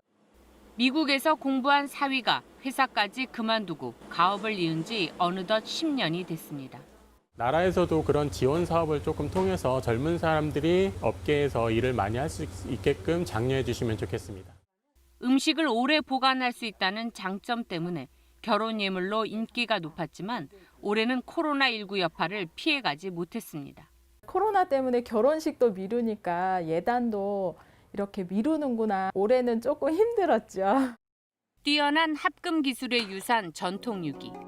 더 많은 젊은이가 대를 이을 수 있게 뒷받침하고 현대적인 디자인까지 더한다면 웰빙 시대 유기의 미래는 그리 어둡지만은 않습니다. KBS 뉴스 선재입니다. 새로 나온 책 소식입니다. 히틀러의 사라진 보물을 추적 끝에 찾아낸 일명 예술 탐정의 모험담이 나왔습니다. 그 과정이 마치 한 편의 추리소설 같다는데요. 지리산의 아름다움을 담은 사진집도 출간됐습니다. 김석 기자가 소개합니다. 제2차 세계대전 당시 독일 나치 지도자 아돌프 히틀러 총통 관저 앞을 장식한 청동 말 조각상. 오스트리아의 조각가 요제프 토락이 만든 이 조각상은 1945년 7월 옛 소련군에 의해 건물이 파괴된 이후 감쪽같이 사라졌고 베를린 장벽이 무너지기 직전인 1989년 마지막으로 목격된 이후 자취를 감춥니다. 그리고 2015년 독일 경찰이 한 주택 창고에서 문제의 조각상을 극적으로 찾아냅니다. 예술품 암시장을 추적해 조각상을 되찾은 주역은 네덜란드의 유명한 예술 탐정. 세계적으로 큰 화제가 된 이 전대미문의 예술품 추적 사건을 숨가쁘게 전개되는 추리소설처럼 흥미진진하게 그렸습니다. 일제강점기에 수많은 문화재를 빼앗기고 잃어버린 부끄럽고도 치욕스러운 우리 역사가 자연스럽게 겹쳐집니다. 생계를 잇기 위해 폐지를 줍는 노인, 아니 재활용품을 수집하는 노인은 몇 명이나 될까? 노인들이 거치는 그 가난의 경로는 비단 개인만의 문제인가? 빈곤에 빠진 노인들을 위한 공동체는 과연 가능한가? 도시 사회학을 연구하는 저자가 우리 시대 가난의 표상이 된 재활용품을 수집하는 도시 노인들의 삶을 통해 빈곤의 현실을 들여다봅니다. 도시에서 가난하게 산다는 것, 그리고 늙어간다는 것. 남의 일처럼 들리지만 언젠가는 나의 일이 될 수도 있는 미래를 생각해 보게 합니다. 어떤 작업을 할까 고민하던 사진작가가 어느 날 찾은 지리산 노고단. 그렇게 지리산과 인연을 맺은 10여 년의 결실이 담긴 사진들. 그 모든 길은 어머니의 산, 지리산을 향합니다. 2017년부터 전국의 산을 찾아다니며 사진을 찍어온 임채욱 작가가 남다른 애정으로 완성한 지리산 사진집입니다. 지금까지 보지 못했던 특별한 풍경들이 코로나19의 지친 마음을 다독여줍니다. KBS 뉴스 김석입니다. 코로나19 신규 확진자가 역대 가장 많은 1,030명을 기록했습니다. 서울만 해도 신규 확진자가 400명에 육박한 가운데 수도권에는 오늘부터 150개 지점에 임시검사소가 설치됩니다. 문재인 대통령은 확산세를 꺾지 못하면 거리 두기 3단계 격상도 검토해야 하는 중대 국면이라고 말했습니다. 정부는 3단계는 마지막 수단이라며 총력 대응한다는 계획입니다. 미국 내 코로나19 백신 운송이 시작되면서 우리 시각으로 이르면 내일 접종이 시작될 것으로 보입니다. 독일은 모레부터 필수 업종을 제외한 일반 상점과 학교의 문을 닫는 사실상 전면 봉쇄에 들어갔습니다. 국민의힘이 나흘 동안 진행해온 무제한 토론에 대해 민주당이 낸 종결 신청이 가결되면서 국정원법 개정안이 어제 국회를 통과했습니다. 국민의힘은 대북 전단 살포 금지법에 대해서도 무제한 토론을 시작했습니다. 수도권의 기온이 크게 떨어진 가운데 강원과 경북 내륙에는 올겨울 첫 한파 경보가 내려졌습니다. 대설특보가 내려진 호남 서해안과 제주 산지에는 30cm가 넘는 폭설이 쏟아지겠습니다.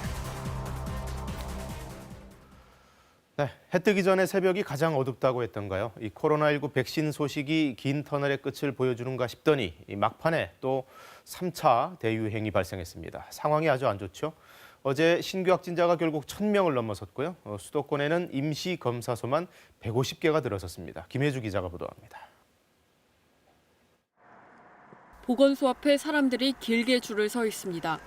최근 강서구 소재 교회 관련 코로나19 확진자가 잇따라 발생하면서 검사를 받으려는 사람들이 늘고 있습니다. 지난 9일 해당 교회에서 첫 확진자가 나온 뒤 그제 하루 동안 51명이 추가로 확진된 겁니다.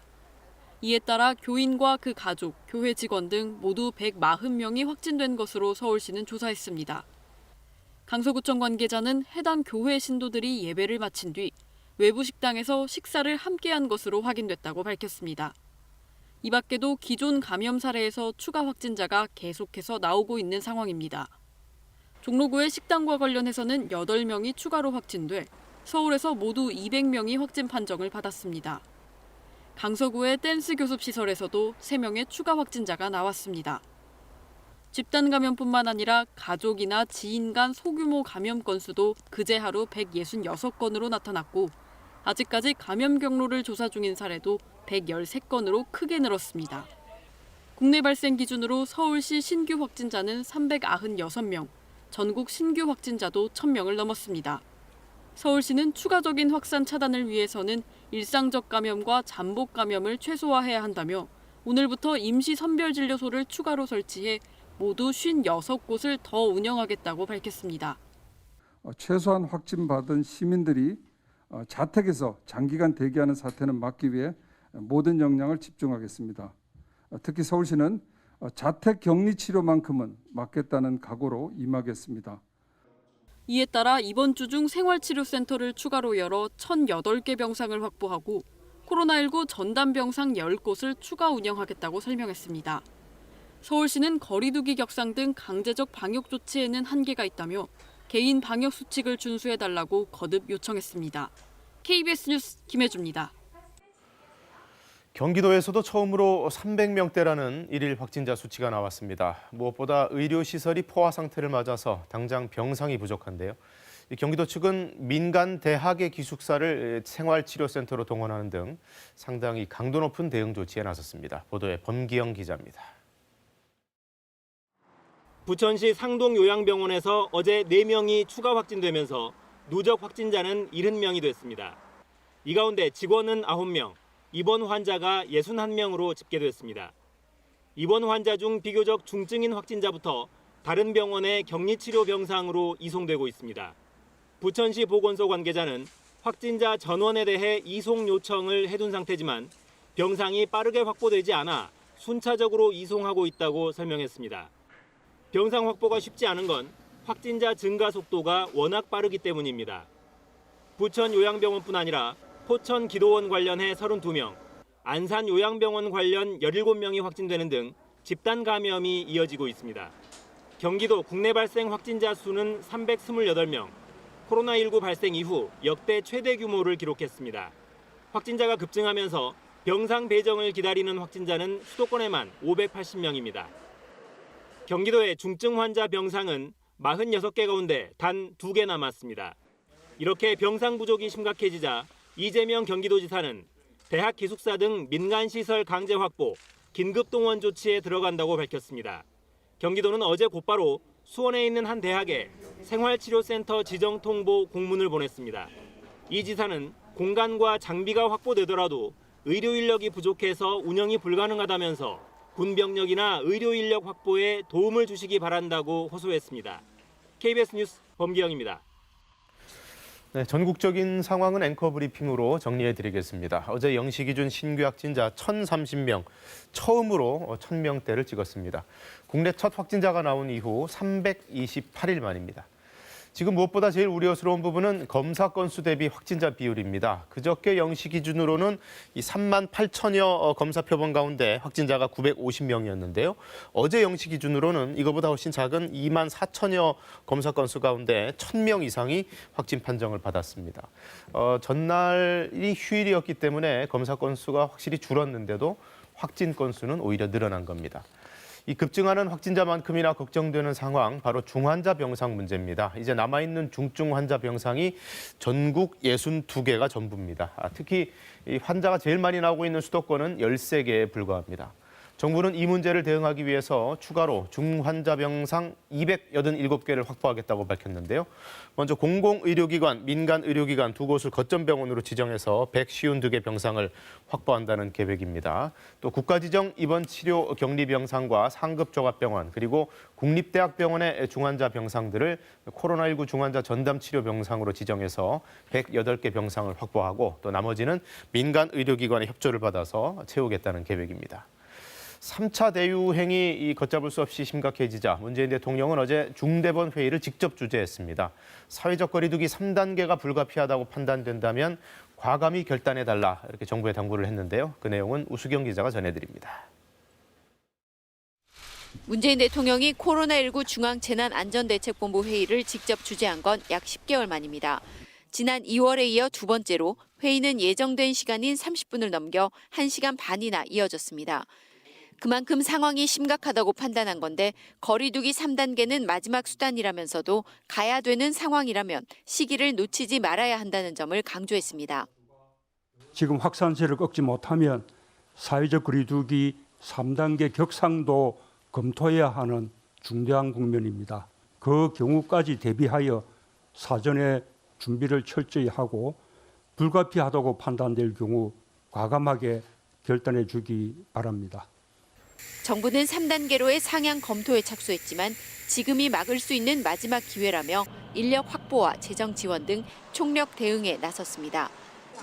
우선 공공의료 인력 280명을 감염병 전담병원과 생활치료센터에 선제적으로 배치합니다. 또 대한의사협회에서 모집한 개원의 등 550여 명은 선별진료소 등에 투입됩니다. 의대생 봉사단 300여 명은 오늘부터 설치되는 임시 선별진료소에 배치됩니다. 간호사 490여 명은 진료 현장으로, 임상병리사와 간호조무사는 검체 채취를 돕는 데 투입됩니다. 의료인에 대한 재정 지원도 대폭 확대됩니다. 중환자 전담 치료병상 간호사에게는 월 300만 원의 위험수당이 지급되고 중환자 야간 간호수가는 2배 인상됩니다. 정부는 의료기에 대한 재정과 물자 지원을 확대하여 의료인들이 진료에 전념할 수 있도록 지원하겠습니다. 한편 소방청은 수도권 지역의 환자 이송을 돕기 위해 다른 지역의 119 구급차 45대와 구급대원 180명을 투입하기로 했습니다. KBS 뉴스 우수경입니다.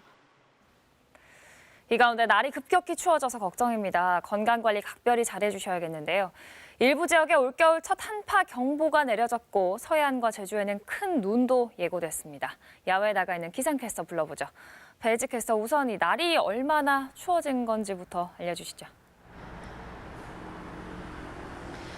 네, 어제와는 또 공기가 확연히 다릅니다. 오늘 아침 찬바람이 불어오면서 기온이 크게 떨어졌는데요. 두꺼운 옷을 입고 발을 동동 굴러보아도 추위가 좀처럼 가시지가 않습니다. 1시간 전보다 기온은 더 떨어져 있습니다. 서울의 아침 기온 영하 9.2도까지 떨어졌고요. 지금 서울과 경기 북부, 강원 지역과 충북 북부, 경북 북부 지역에는 한파특보가 내려진 가운데 강원과 경북 북부 내륙 지역은 올겨울 들어 처음으로 한파 경보까지 발효 중입니다. 철원은 오늘 아침 기온 영하 15도 안팎까지 떨어져 있기 때문에 오늘 따뜻하게 챙겨 입으셔야겠습니다. 서해안과 제주도는 바람이 강하게 불면서 강풍주의보가 발효 중입니다. 내일과 모레 아침에는 오늘보다 기온이 더 떨어져 춥겠습니다. 이번 주는 건강관리를 잘 해주셔야겠고요. 겨울철 동파 사고도 대비를 하셔야겠습니다. 수요일에는 서울의 아침 기온이 영하 11도까지 내려가겠습니다. 모레인 수요일까지 충남 서해안과 호남, 제주에는 많은 눈 예보가 들어 있습니다. 특히 대설특보가 내려진 호남 서해안과 제주 산지에는 최고 30cm가 넘는 폭설이 쏟아지겠습니다. 현재 기온 살펴보겠습니다. 서울이 영하 8.8도, 인천 영하 8도, 춘천은 영하 12.4도 가리키고 있고요. 남부지방도 어제보다 기온이 크게 떨어져 있습니다. 전주가 영하 3.4도, 대구가 영하 3.5도, 창원은 영하 2.1도 보이고 있습니다. 한낮에도 중부지방은 종일 영하권에 머물겠습니다. 서울이 영하 4도, 대전 영하 1도 예상되고요.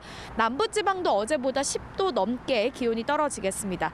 광주 0도, 대구 1도, 부산 3도 예상됩니다. 바다의 물결은 모든 해상에서 거세게 일겠고요. 서해상과 동해상에서는 물결이 최고 5m로 매우 높게 일겠습니다. 동해안 지역은 대기가 건조하기 때문에 불씨 관리 철저히 해주시고요. 오늘 또 도로가 얼어서 미끄러운 것이 많습니다. 출근길 교통 안전에 각별히 유의하셔야겠고 면접장으로 향하는 수험생들은 더 따뜻하게 챙겨 입으셔야겠습니다. 지금까지 여의도에서 날씨 전해드렸습니다. 미국에서는 코로나19 백신 운송이 시작됐습니다. 질병통제예방센터 CDC도 16세 이상에 대한 접종을 승인하면서 이르면 당장 내일부터 접종이 가능할 걸로 보입니다. 워싱턴 금채령 특파원의 보도입니다. 공항에 대기 중인 화물기에 백신이 담긴 특수 보관함을 싣는 작업이 한창입니다. 화이자사의 미시간주 칼라마주 시설에서 생산된 백신이 배송되기 시작했습니다. 비행기는 물론 트럭을 통해서도 운반되는데 영하 70도의 초저온 상태를 유지해야 합니다. 현지 시간 14일 월요일 오전까지, 한국 시간으로는 내일 새벽까지 미국 내 145곳에 백신이 배송될 예정입니다. 백신 운송 시작에 발맞춰 미 질병통제예방센터 CDC는 16세 이상 백신 접종을 승인했습니다. 이에 따라 한국 시간으로 내일 새벽부터 미국 내 접종이 본격적으로 시작될 예정입니다. 미 코로나19 신속대응부서인 초고속 작전팀은 오는 16일까지 미국 내 636곳에 백신을 보낼 것이라고 밝힌 바 있습니다. 순조롭게 배송 작업이 이루어지면 이번 주 중반까지는 미 전역에서 백신 접종이 이루어지게 됩니다. 미 보건당국은 올해 안에 2천만 명을 접종시키고 내년 3월까지는 1억 명까지 접종을 목표로 하고 있습니다. 초고속 작전팀의 몬세프 슬라위 최고 책임자는 내년 상반기 중에는 집단 면역이 생기길 희망한다고 밝혔습니다. So we need to have immunized about 75 or 80% of the US population before herd immunity can really be established. We hope to reach that point between the month of May and the month of June. 미 보건당국은 이에 따라 현재 61% 정도인 백신 접종 희망자의 비율을 좀 더 높이기 위해 대책 마련에 부심하고 있습니다. 현재 미국 내 확진자는 1,600만 명을 넘었고 사망자는 곧 30만 명을 넘을 것으로 분석됩니다. 워싱턴에서 KBS 뉴스 금철영입니다. 독일은 사실상의 전면 봉쇄에 들어갑니다. 오는 16일부터 다음 달 10일까지 필수 업종을 제외한 상점과 학교가 문을 닫습니다. 40여일이나 이어진 부분 봉쇄에도 확산세가 꺾이지 않자 이 같은 고강도 조치가 나왔는데요. 베를린 유광석 특파원이 보도합니다. 독일 대부분의 상점이 16일부터 문을 닫아야 합니다. 슈퍼마켓과 약국, 은행 등 필수 업종만 문을 열 수 있습니다. 미용실과 마사지샵 등 거리 유지가 안 되는 상점 영업도 중단됩니다. 집에서 친구나 친척 등과의 모임은 계속 5명까지로 제한됩니다. 공공장소에서 음주는 금지되고 식당은 현재처럼 포장과 배달 영업만 가능합니다. 12월 마지막 날 새해를 맞이하며 여는 폭죽놀이도 올해는 할 수 없습니다. 학교와 유치원도 문을 닫아야 하고 부모가 자녀를 맡길 곳이 없는 경우에만 긴급 돌봄이 가능합니다. 예배는 가능하지만 마스크 착용과 거리 유지를 해야 하고 찬송과 합창은 금지됩니다. 봉쇄 기간은 다음 달 10일까지입니다.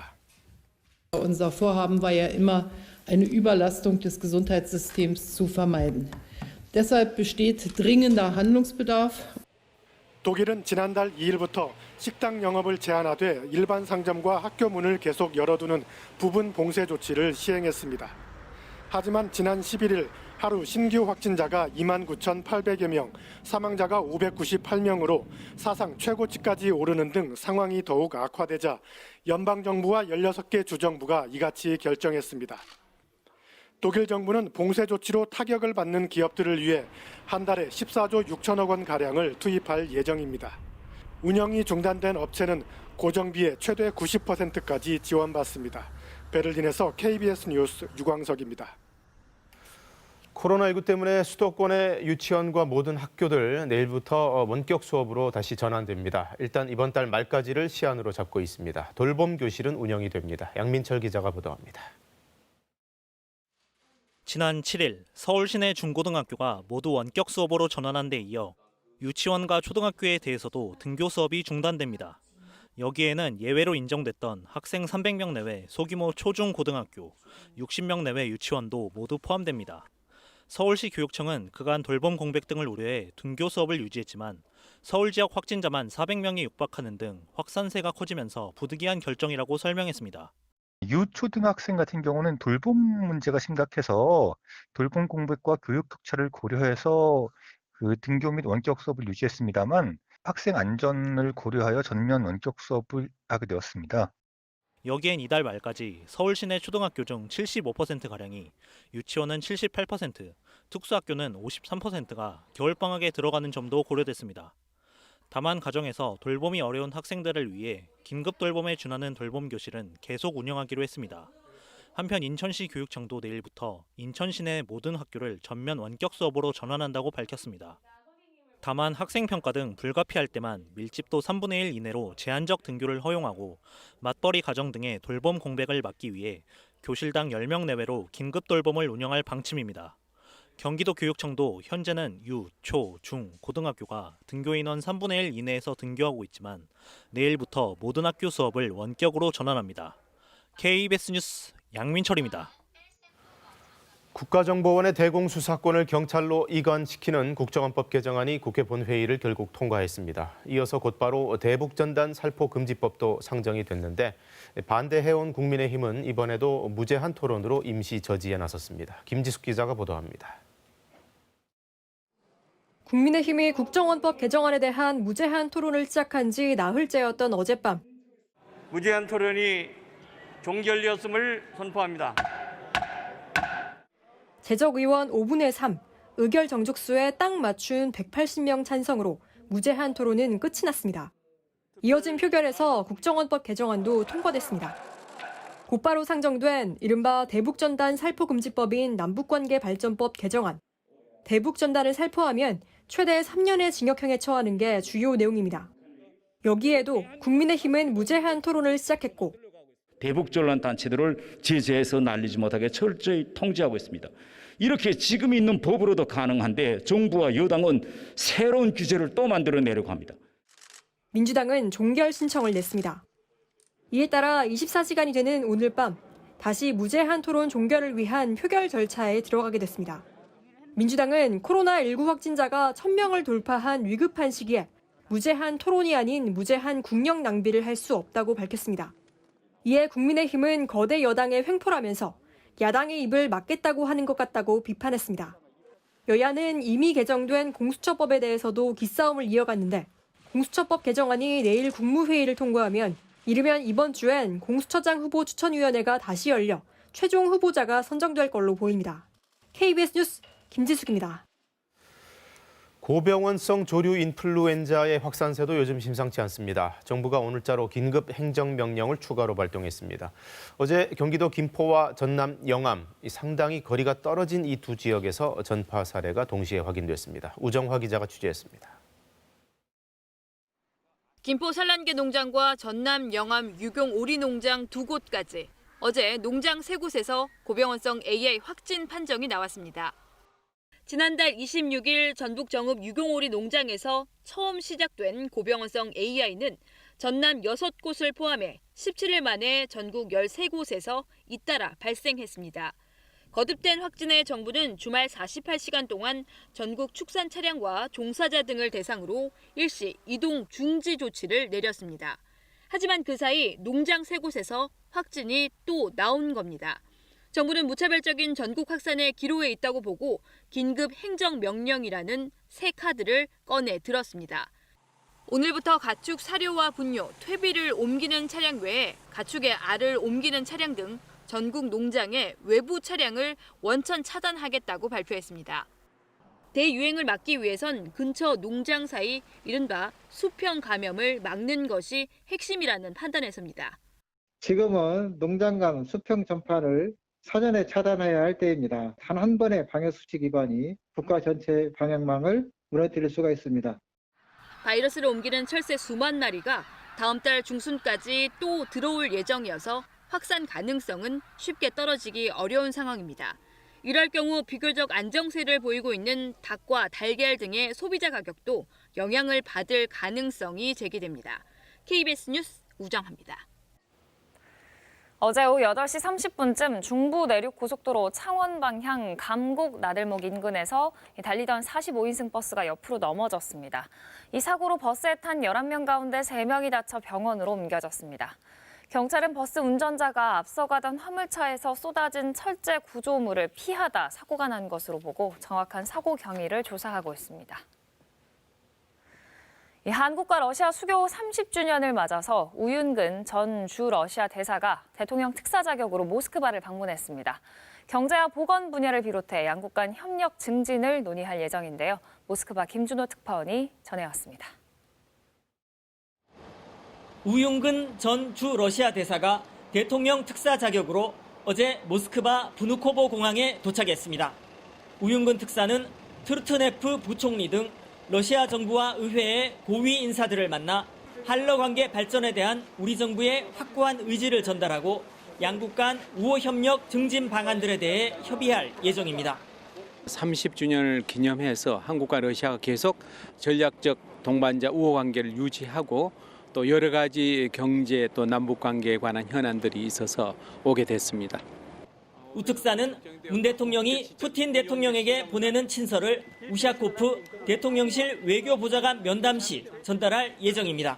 남북 관계, 평화 프로세스 비약화에 적극적인 지지를 당부하고 뭐 이런 것들이 아마 담겨 있는 것으로 알고 있습니다. 우 특사는 특히 가스와 전력, 조선, 북극 항로 등 한러 양국 간 9개 다리 협력을 구체화하고 실질적인 경제 협력 관계를 확대하기 위한 협의도 진행합니다. 9개 다리 관련해서 그동안에 이제 많은 노력을 해왔습니다만은 이제 못다한 일들이 있기 때문에 예를 들자면 극동 지방에 LH공사가 지금 진출하는 문제도 있고 아울러 코로나19 대응과 양국 간 보건협력 방안에 대해서도 논의가 이루어집니다. 우 특사는 방러 일정을 마무리한 뒤 현지 시간 오는 18일 귀국길에 오를 예정입니다. 모스크바에서 KBS 뉴스 김준호입니다. 우리 미술사에 아주 귀중한 사료가 될 그림이 공개됐습니다. 조선시대 중국을 다녀온 사신의 그림으로 사행기록화라고 부르는데요. 2,000km가 넘는 험난한 여정을 25폭 그림에 담아낸 이 작품, 원본일 가능성이 매우 높답니다. 안다영 기자가 보여드립니다. 조선 중기인 1624년 정사 이덕형과 부사 오수, 서장관 홍익환으로 이루어진 조선 사신단이 명나라에 파견됩니다. 지금의 평안북도 지역에 있는 선사포에서 배를 타고 망망대해를 건넌 뒤 육로로 명나라 수도 북경까지 2,000km가 넘는 길고도 험난한 여정이었습니다. 무사히 귀국한 세 사람은 이를 기념해 중국행 여정을 25폭의 그림에 담은 화첩 3본을 만들어 나눠 가집니다. 하지만 세 원본 모두 어디론가 사라지고 현재 전하는 건 원본을 베껴 만든 모사본들 뿐.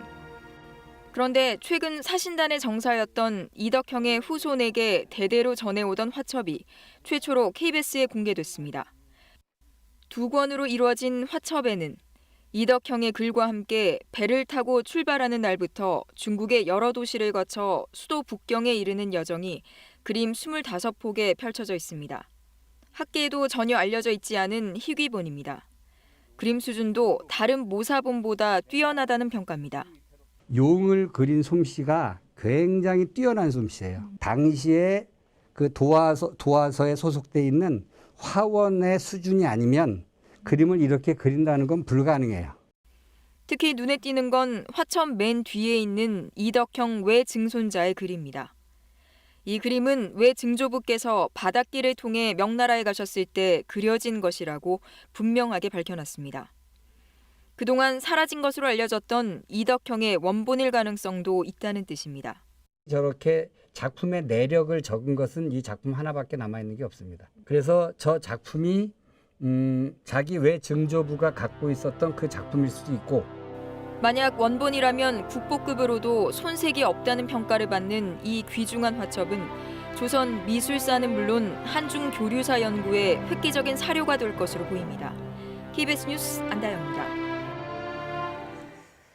중국에서는 지금 공유 자전거 논란이 뜨겁습니다. 중국 정부가 공유 경제 활성화를 위해 공유 전동 자전거 보급을 확대 중인데 택시기사들은 생계를 위협받는다면서 강한 반발에 파업까지 예고했습니다. 오세균 특파원이 전합니다. 인구 63만의 허난성 옌스시. 택시 운전기사들이 공유 전동 자전거 수백 대를 모아놓고 사용하지 못하도록 가로막습니다. 스촨성 광안시에서는 택시 운전기사들이 공유 전동 자전거를 다리 아래로 내던집니다. 랴오닝성 단둥시에서도 공유 전동 자전거를 이용하지 못하도록 한적한 곳에 버리거나 훼손하는 일까지 벌어졌습니다. 이들은 코로나19 장기화에 공유 전동 자전거 때문에 생계가 막막하다고 말합니다. 一天都是300多的400，现在呢，叫共享单车弄的呢，俺们这一天就跑100多块钱、200块钱，比以前差远了，不完了吗？ 중국 내 공유 자전거는 1,600만 대가 넘고 공유 전동 자전거도 100만 대에 이릅니다. 특히 공유 전동 자전거는 소형 오토바이와 쓰임새가 비슷해 택시의 직격탄이 되고 있습니다. 중국 내 일부 대도시는 공유 전동 자전거를 퇴출하기도 했습니다. 이곳 상하이에서는 지난 2017년 공유 전동 자전거 6만 대 가량을 길거리에서 모두 회수했습니다. 교통 질서를 문란하게 하고 사고 위험이 높다는 이유에서입니다. 하지만 중소도시에서는 오히려 공유 전동 자전거가 빠르게 보급되면서 택시 운전기사들의 항의가 거세지고 있습니다. 现在准备好了，准备罢工，共享单车、共享那个小电动车全部让它取缔。 택시와 공유 전동 자전거와의 이해 충돌을 어떻게 풀어낼지 중국 당국의 대응이 관심을 모으고 있습니다. 상하이에서 KBS 뉴스 오세균입니다. 네, 추위를 떨쳐보려고 몸을 막 움직여도 계속 날이 춥습니다. 오늘 찬바람이 불면서 아침 기온이 크게 떨어졌는데요. 지금 서울과 경기 북부, 또 강원 지역과 충북 북부, 경북 북부 지역에는 한파특보가 내려져 있습니다. 특히 강원 지역과 경북 북부 내륙 지역에는 올겨울 들어 처음으로 한파경보가 내려져 있습니다. 지금 서울의 아침 기온 영하 8.8도까지 떨어져 있고요. 오늘 아침에는 영하 9도 안팎까지 떨어졌습니다. 철원도 영하 15도 안팎까지 기온이 떨어졌기 때문에 나가실 때 따뜻하게 챙겨 입으셔야겠습니다. 서해안과 제주도로는 바람이 강하게 불면서 강풍주의보가 발효 중입니다. 내일과 모레 아침에는 오늘보다 기온이 더 떨어지겠는데요. 수요일에는 서울의 아침 기온이 영하 11도까지 내려갈 것으로 예상됩니다. 이번 주 내내 건강관리 잘 해주셔야겠고요. 겨울철 동파사고도 예방하셔야겠습니다. 모레 수요일까지 충남 서해안과 호남, 제주에는 많은 눈이 오겠고요. 대설특보가 내려진 호남 서해안과 제주 산지에는 30cm가 넘는 폭설이 쏟아지겠습니다. 현재 기온 살펴보겠습니다. 서울이 영하 9.4도, 춘천은 영하 12.9도까지 떨어져 있고 대전은 영하 5.7도 가리키고 있습니다. 남부지방도 기온이 크게 떨어졌습니다. 영하권의 추위를 보이고 있는 만큼 오늘 옷차림 든든하게 하셔야겠습니다. 지금까지 여의도에서 날씨 전해드렸습니다. 네, 전국 곳곳에서 교회발 코로나19 집단 감염 사례가 연일 등장하고 있는데요. 어제는 충남, 충북에서 두드러졌습니다. 당진의 한 교회와 관련해서는 40여 명이 확진 판정을 받았고요. 마찬가지로 확진자가 잇따랐던 제천의 한 교회와 관련해서는 동선을 숨겼던 교인이 경찰에 고발되는 일도 있었습니다. 최선중 기자가 보도합니다. 충남 당진의 나음교회에서 코로나19 확진자가 처음으로 나온 건 그제였습니다. 교인인 고등학생과 복지센터 직원 등 2명이었는데 지난 6일 교회 예배 후 교인 40여 명과 함께 교회에서 식사를 했습니다. 방역당국이 접촉자들을 검사한 결과 교인 30여 명을 비롯해 교인 가족 등이 근무하는 노인복지센터 등을 포함해 모두 40여 명이 확진됐습니다. 이 교회는 최근에 생겨 그동안 방역 점검을 한 차례도 받지 않았던 것으로 확인됐습니다. 우리 지역 기존 종교단체와 지역교회 등으로 등록되어 있지 않아 그동안 현장 방역수칙 점검 대상에서 누락된 것으로 파악되었습니다. 충북 제천에서도 교회발 집단 감염이 이어졌습니다. 제천시 명동에 있는 한 교인이 일주일 전에 1박 2일 일정으로 대구 지역에 교회를 다녀온 뒤 확진됐는데 이 교인이 접촉한 9명이 잇따라 확진됐습니다. 제천시는 확진자가 다닌 교회와 확진자가 들렀던 다른 교회 2곳 등 모두 3곳을 폐쇄 조치하고 역학조사를 벌이고 있습니다. 이 과정에서 확진자 가운데 1명이 교회 모임 사실을 숨기고 산책을 했다고 허위 진술한 게 밝혀져 제천시가 감염병 예방법 위반으로 경찰에 고발했습니다. 충청북도는 교회발 집단 감염의 추가 확산을 막기 위해 관내 교회 180여 곳에 대해서는 오는 30일 자정까지 집합 금지 행정명령을 내렸습니다. KBS 뉴스 최선중입니다. 네, 마찬가지로 산발적인 집단 감염 이어지고 있는 광주 전남 지역에서는 교도소 내에서의 추가 전파 사례가 또 나왔습니다. 광주시는 방역 수칙을 더 강화하기로 했습니다. 하선아 기자가 보도합니다. 지난달 9일 직원이 처음으로 코로나19 확진 판정을 받은 광주 교도소. 재소자 6명이 추가로 확진되면서 누적 확진자가 23명으로 늘었습니다. 정기검사 과정에서 추가 확진이 잇따르고 있지만 정확한 감염원은 아직 파악되지 않았습니다. 기존의 접촉자와 관련이 없는 새로운 조사 확인이 되는 그 확진자도 2명 정도 추가로 있습니다. 주말 사이 광주에서는 다른 지역 확진자나 가족이 예배를 드린 교회 3곳에서 확진자 11명이 잇따라 나오기도 했습니다. 전남 화순의 한 요양병원에서는 의료진 2명이 확진되면서 병원이 동일 집단 격리되기도 했습니다. 전라남도는 오늘부터 요양시설에 근무하는 종사자 2만 1,000여 명에 대한 전수검사를 진행하기로 했습니다. 광주시는 내일부터 거리 두기 2단계를 유지하되 방역수칙을 강화하기로 결정했습니다. 최근 하루 확진자 수가 평균 6.2명으로 비교적 안정세지만 산발적 감염이 계속되고 있기 때문입니다. 이에 따라 종교시설은 정규 예배 좌석수가 현재 50%에서 30%로 축소되고 식사와 모임은 전면 금지됩니다. 유흥시설과 목욕탕, 오락실 등도 밤 10시부터 다음날 새벽 5시까지 영업이 금지됩니다. 개개인의 방역망이 무너지면 그동안 영위해오던 모든 일상이 일순간에 모두 멈출 수 있다는 위기의식을 갖고 적극적으로 협조해 주시기 바랍니다. 광주시는 또 병상 부족 사태에 대비해 중증 전담 병상 11개와 국가지정 음압병상 6개를 추가로 확보했습니다. KBS 뉴스 하선아입니다. 정부가 2025년까지 지역 공공병원 병상을 대폭 확충하겠다는 구상을 밝혔습니다. 이번 코로나19 사태를 통해 의료 공백 문제가 여실히 드러났기 때문에 근본적이고 장기적인 대책도 병행하겠다는 취지인데요. 김민지 기자가 보도합니다. 현재 즉시 입원 가능한 중환자 병상은 전남에 1개도 남지 않았고 대전, 충북, 충남, 전북, 경북에는 1개만 남은 상황입니다. 지역의 필수 의료 부족 문제가 계속 제기되자 정부가 중장기적인 공공의료 체계를 강화하기로 했습니다. 먼저 2025년까지 지방의 공공병원 20여 개를 신축, 증축해 병상 5천여 개를 늘립니다. 지역 내 공공병원이 없고 구체적 사업 계획이 수립된 경우엔 예비 타당성 조사도 면제해 줍니다. 또 전국의 96개 공공민간병원을 지역 책임병원으로 지정해 감염병 전담병상 운영 등 필수 의료를 담당하게 하고 재정적 인센티브를 부여할 계획입니다. 필수 의료 영역에 대한 보상도 강화됩니다. 지역 내 병원 간에 환자를 의뢰하는 경우나 고위험 분만, 신생아나 미숙아 진료 등에 대해서는 건강보험 수가를 더 지불하도록 개선하겠습니다. 필수 의료의 핵심인 인력 확충을 위해서도 전공의 수련 체계를 바꾸고 간호사 근로 여건도 개선하겠다는 방안도 내놨습니다. 단 의사 인력 관련 대책은 지난 9월 의정 합의에 따라 의정 협의체에서 논의하기로 하면서 이번 발표에서 제외됐습니다. 의료 인력 공백과 그런 시험을 거쳐야 하는 문제를 종합적으로 고려해서 검토할 사항이고 아직 거기에 대해서는 구체적으로 확정되지 않았다는. 이와 함께 전국 지방의료원 35곳에 긴급 음압병실 등 안전설비를 확충해 감염병 유행 상황에서도 양질의 공공의료 서비스가 공급되도록 할 방침입니다. KBS 뉴스 김민지입니다. 언택트 시대에 더 주목받고 활성화되는 분야도 있죠. 가상현실 VR인데요. 몇 년 전만 해도 그냥 게임 정도 수준이었는데 이제는 집안 인테리어, 건강 관리까지 VR로 하는 세상이 됐습니다. 김민경 기자가 취재했습니다. VR 기기를 쓰자 눈앞에 광활한 우주 공간이 펼쳐집니다. 둥둥 떠있는 비행사들과 우주 정거장 내부가 시선을 사로잡습니다.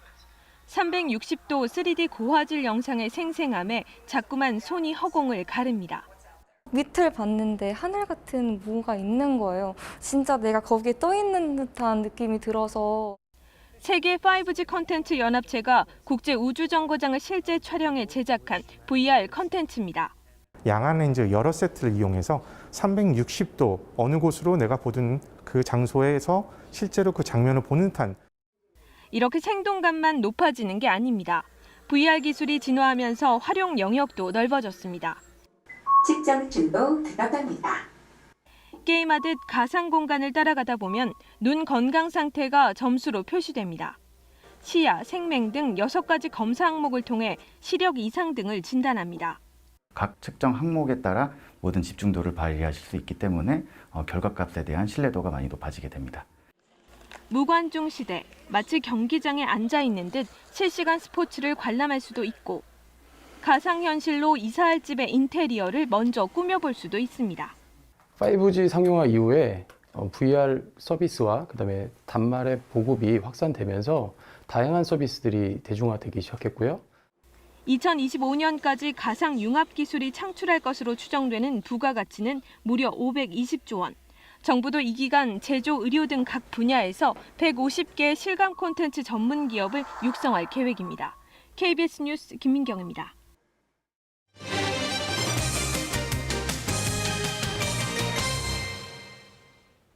멸종 위기종 등 야생조류가 벽에 부딪혀서 폐사하는 일이 끊이지 않고 있지만 정부 차원의 법제화 논의는 수년째 제자리입니다.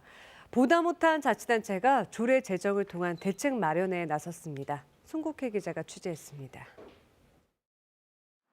충북 청주의 한 왕복 6차선 도로 방음벽입니다. 호랑지 빠귀, 청딱따구리, 큰 유리새까지 세계 자연보전연맹이 지정한 멸종 위기 등급 관심 대상종 사체가 곳곳에서 눈에 띕니다. 최대 시속 70여 킬로미터로 날다 투명한 방음벽에 부딪힌 겁니다. 국립생태원의 집계 결과 최근 8년 새 천연기념물 등을 포함해 충북에서만 800여 마리, 전국적으로 16,000여 마리가 피해를 입었습니다. 조류 충돌 방지를 위해 지자체가 적극적으로 대책을 세울 수 있도록 한 조례안이 충북에서 처음으로 만들어졌습니다. 공공 건축물이나 투명 방음벽에 조류 충돌 방지 테이프를 붙이는 방안, 또 피해 실태를 조사한 뒤 건축주가 대책을 마련하도록 지원하는 근거 등이 담겼습니다. 개발 행위나 이런 것을 진행할 때 권고사항으로 일단 제한할 수 있고요. 공공청사에 대해서는 나름대로 시장께서 의무적으로 할 수 있는 법적 근거를. 정부 차원의 야생조류 충돌 저감 법제화가 수년간 공전하자 충북, 청주, 경남, 창원 등의 지방의회가 나선 겁니다. 상위법이 마련되지 않은 상태에서 조례 마련은 상당히 좀 고무적이라고 봅니다. 어떻게 보면 선도적으로 일을 하고 있는 것이고요. 자치단체들의 충돌 저감 시책이 야생동물 보호에 기여할 수 있을지 효과가 주목됩니다. KBS 뉴스 송국혜입니다. 바닷물의 온도가 오르면서 주로 남해에서 양식되던 가리비를 서해안에서도 양식할 수 있게 됐습니다. 전북 군산에서 처음으로 양식에 성공했는데 어민 소득에 도움이 될지 기대를 모으고 있습니다. 박웅 기자입니다. 새만금 가력 선착장과 전북 군산 비안도 사이에 있는 양식장입니다. 촘촘한 그물망을 수면 위로 끌어올리자 싱싱한 가리비가 한가득 담겨 있습니다. 어민들은 건져낸 가리비를 손질하기 바쁩니다. 서해안에서 가리비 첫 시범 양식을 시작한 지 6달 만에 얻어낸 결과물입니다. 1cm도 안 됐던 가리비 종자가 7cm 크기로 성장했습니다. 군산시의 양식 면허 어장 중 75%는 모두 김 양식 어장으로 되어 있습니다.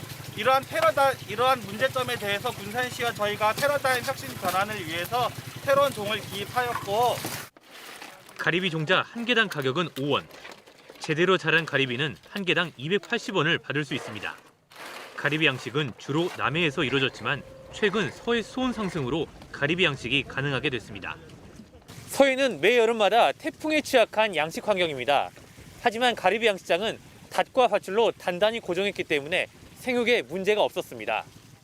고압도 시험 양식을 거친 후에 배류 양식어에서 타 품종을 양식할 수 있도록 다양화를 깨하고자 하며 새만금 개발로 바다가 줄고 어족 저항 고갈도 심각해지면서 생존을 위협받고 있는 서해 어민들.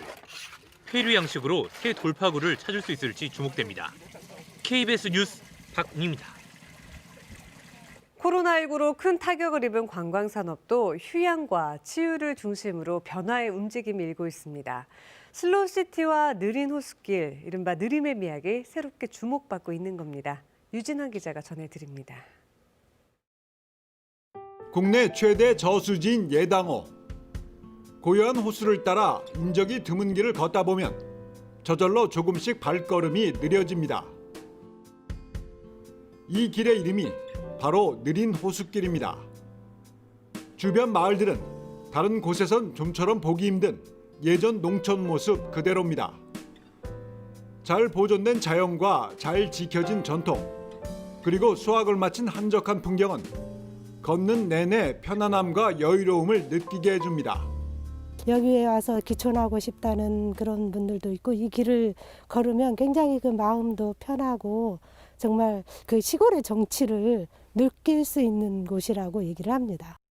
예산군은 지난 2009년 국제 슬로시티 연맹으로부터 공식 인증을 받은 슬로시티입니다. 자연과 전통, 농촌이 주는 건강하고 여유로운 일상의 모습은 코로나19 시대에 새로운 평가를 받고 있습니다. 느린 호수길이 관광공사가 뽑은 숨은 관광지 6곳 가운데 하나로 선정됐고, 황새공원은 비대면 관광지 100선에 뽑혔습니다. 복잡하지 않으면서도 이제 도심에서 나와서 지친 몸과 마음을 여유롭게 힐링할 수 있는 그러한 장점이 있는 곳으로. 느림의 미학이 코로나19 시대 답답하고 우울한 마음을 치유하는 지역 관광산업의 새로운 경쟁력으로 평가받고 있습니다. KBS 뉴스 유진환입니다. 나치 독일의 지도자 히틀러가 생전에 몹시도 아꼈던 청동 조각상의 행방을 쫓은 한 예술탐정의 모험담이 책으로 나왔습니다. 또 어머니의 산으로 불리는 지리산의 특별한 아름다움을 담은 사진집도 출간됐습니다. 새로 나온 책들 김석 기자가 소개해드립니다. 제2차 세계대전 당시 독일 나치 지도자 아돌프 히틀러 총통 관저 앞을 장식한 청동 말 조각상. 오스트리아의 조각가 요제프 토락이 만든 이 조각상은 1945년 7월 옛 소련군에 의해 건물이 파괴된 이후 감쪽같이 사라졌고, 베를린 장벽이 무너지기 직전인 1989년 마지막으로 목격된 이후 자취를 감춥니다. 그리고 2015년 독일 경찰이 한 주택 창고에서 문제의 조각상을 극적으로 찾아냅니다. 예술품 암시장을 추적해 조각상을 되찾은 주역은 네덜란드의 유명한 예술 탐정. 세계적으로 큰 화제가 된 이 전대미문의 예술품 추적 사건을 숨가쁘게 전개되는 추리소설처럼 흥미진진하게 그렸습니다. 일제강점기에 수많은 문화재를 빼앗기고 잃어버린 부끄럽고도 치욕스러운 우리 역사가 자연스럽게 겹쳐집니다. 생계를 잇기 위해 폐지를 줍는 노인, 아니 재활용품을 수집하는 노인은 몇 명이나 될까? 노인들이 거치는 그 가난의 경로는 비단 개인만의 문제인가? 빈곤에 빠진 노인들을 위한 공동체는 과연 가능한가? 도시 사회학을 연구하는 저자가 우리 시대 가난의 표상이 된 재활용품을 수집하는 도시 노인들의 삶을 통해 빈곤의 현실을 들여다봅니다. 도시에서 가난하게 산다는 것, 그리고 늙어간다는 것. 남의 일처럼 들리지만 언젠가는 나의 일이 될 수도 있는 미래를 생각해 보게 합니다. 어떤 작업을 할까 고민하던 사진작가가 어느 날 찾은 지리산 노고단. 그렇게 지리산과 인연을 맺은 10여 년의 결실이 담긴 사진들. 그 모든 길은 어머니의 산, 지리산을 향합니다. 2017년부터 전국의 산을 찾아다니며 사진을 찍어온 임채욱 작가가 남다른 애정으로 완성한 지리산 사진집입니다. 지금까지 보지 못했던 특별한 풍경들이 코로나19의 지친 마음을 다독여줍니다. KBS 뉴스 김석입니다. 이 시각 출근길 교통 상황 알아보겠습니다. 서울경찰청입니다. 월요일 출근길 교통정보입니다. 어제 눈이 내렸습니다. 제설 작업은 완료가 됐습니다만 지표면 기온이 낮아서 빙판길 주의하시고요. 안전한 출근길 되시기 바랍니다. 평소 월요일 출근길에 비해 교통량이 많지 않은데요. 올림픽대로 잠실 방면 행주대교에서 성산대교 남단까지 30분 정도 소요됩니다. 이후로 여의 상류 나들목에서 한강대교 남단 사이 짧게 밀리고 있습니다. 내부 순환로 성산 방면 종암분기점에서 기름램프 사이 부분 지체고요. 동부간선도로 성수 분기점을 향해서는 중랑교부터 출근길 차량 모아집니다. 동북지역 미아로가 미아 사거리에서 항성대 입구 방면으로 교통량이 많고 동작대로는 이수역 사거리에서 동작대교 남단 쪽으로 밀리고 있습니다. 교통 통제 구간입니다. 마포대교 위로는 영등포 방면으로 5차로에 유지 보수 공사가 있습니다. 오전 9시부터 오후 5시까지 부분 통제되고 올림픽대로 한남대교와 청담교 양방향에서는 같은 시간대에 경관 개선 공사로 부분 통제 따르겠습니다. 교통정보였습니다.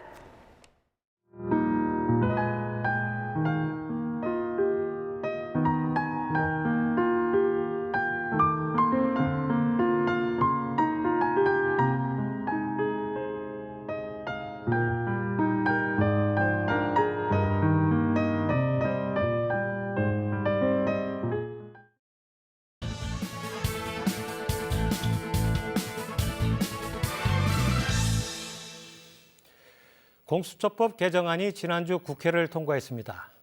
문재인 대통령은 공수처 출범의 길이 열렸다며 내년 초 출범을 강력히 희망했습니다. 공수처장 후보에 대한 야당의 거부권이 무력화된 만큼 여당은 바로 공수처장 추천위원회를 가동해 공수처 출범 준비에 박차를 가할 것으로 보입니다.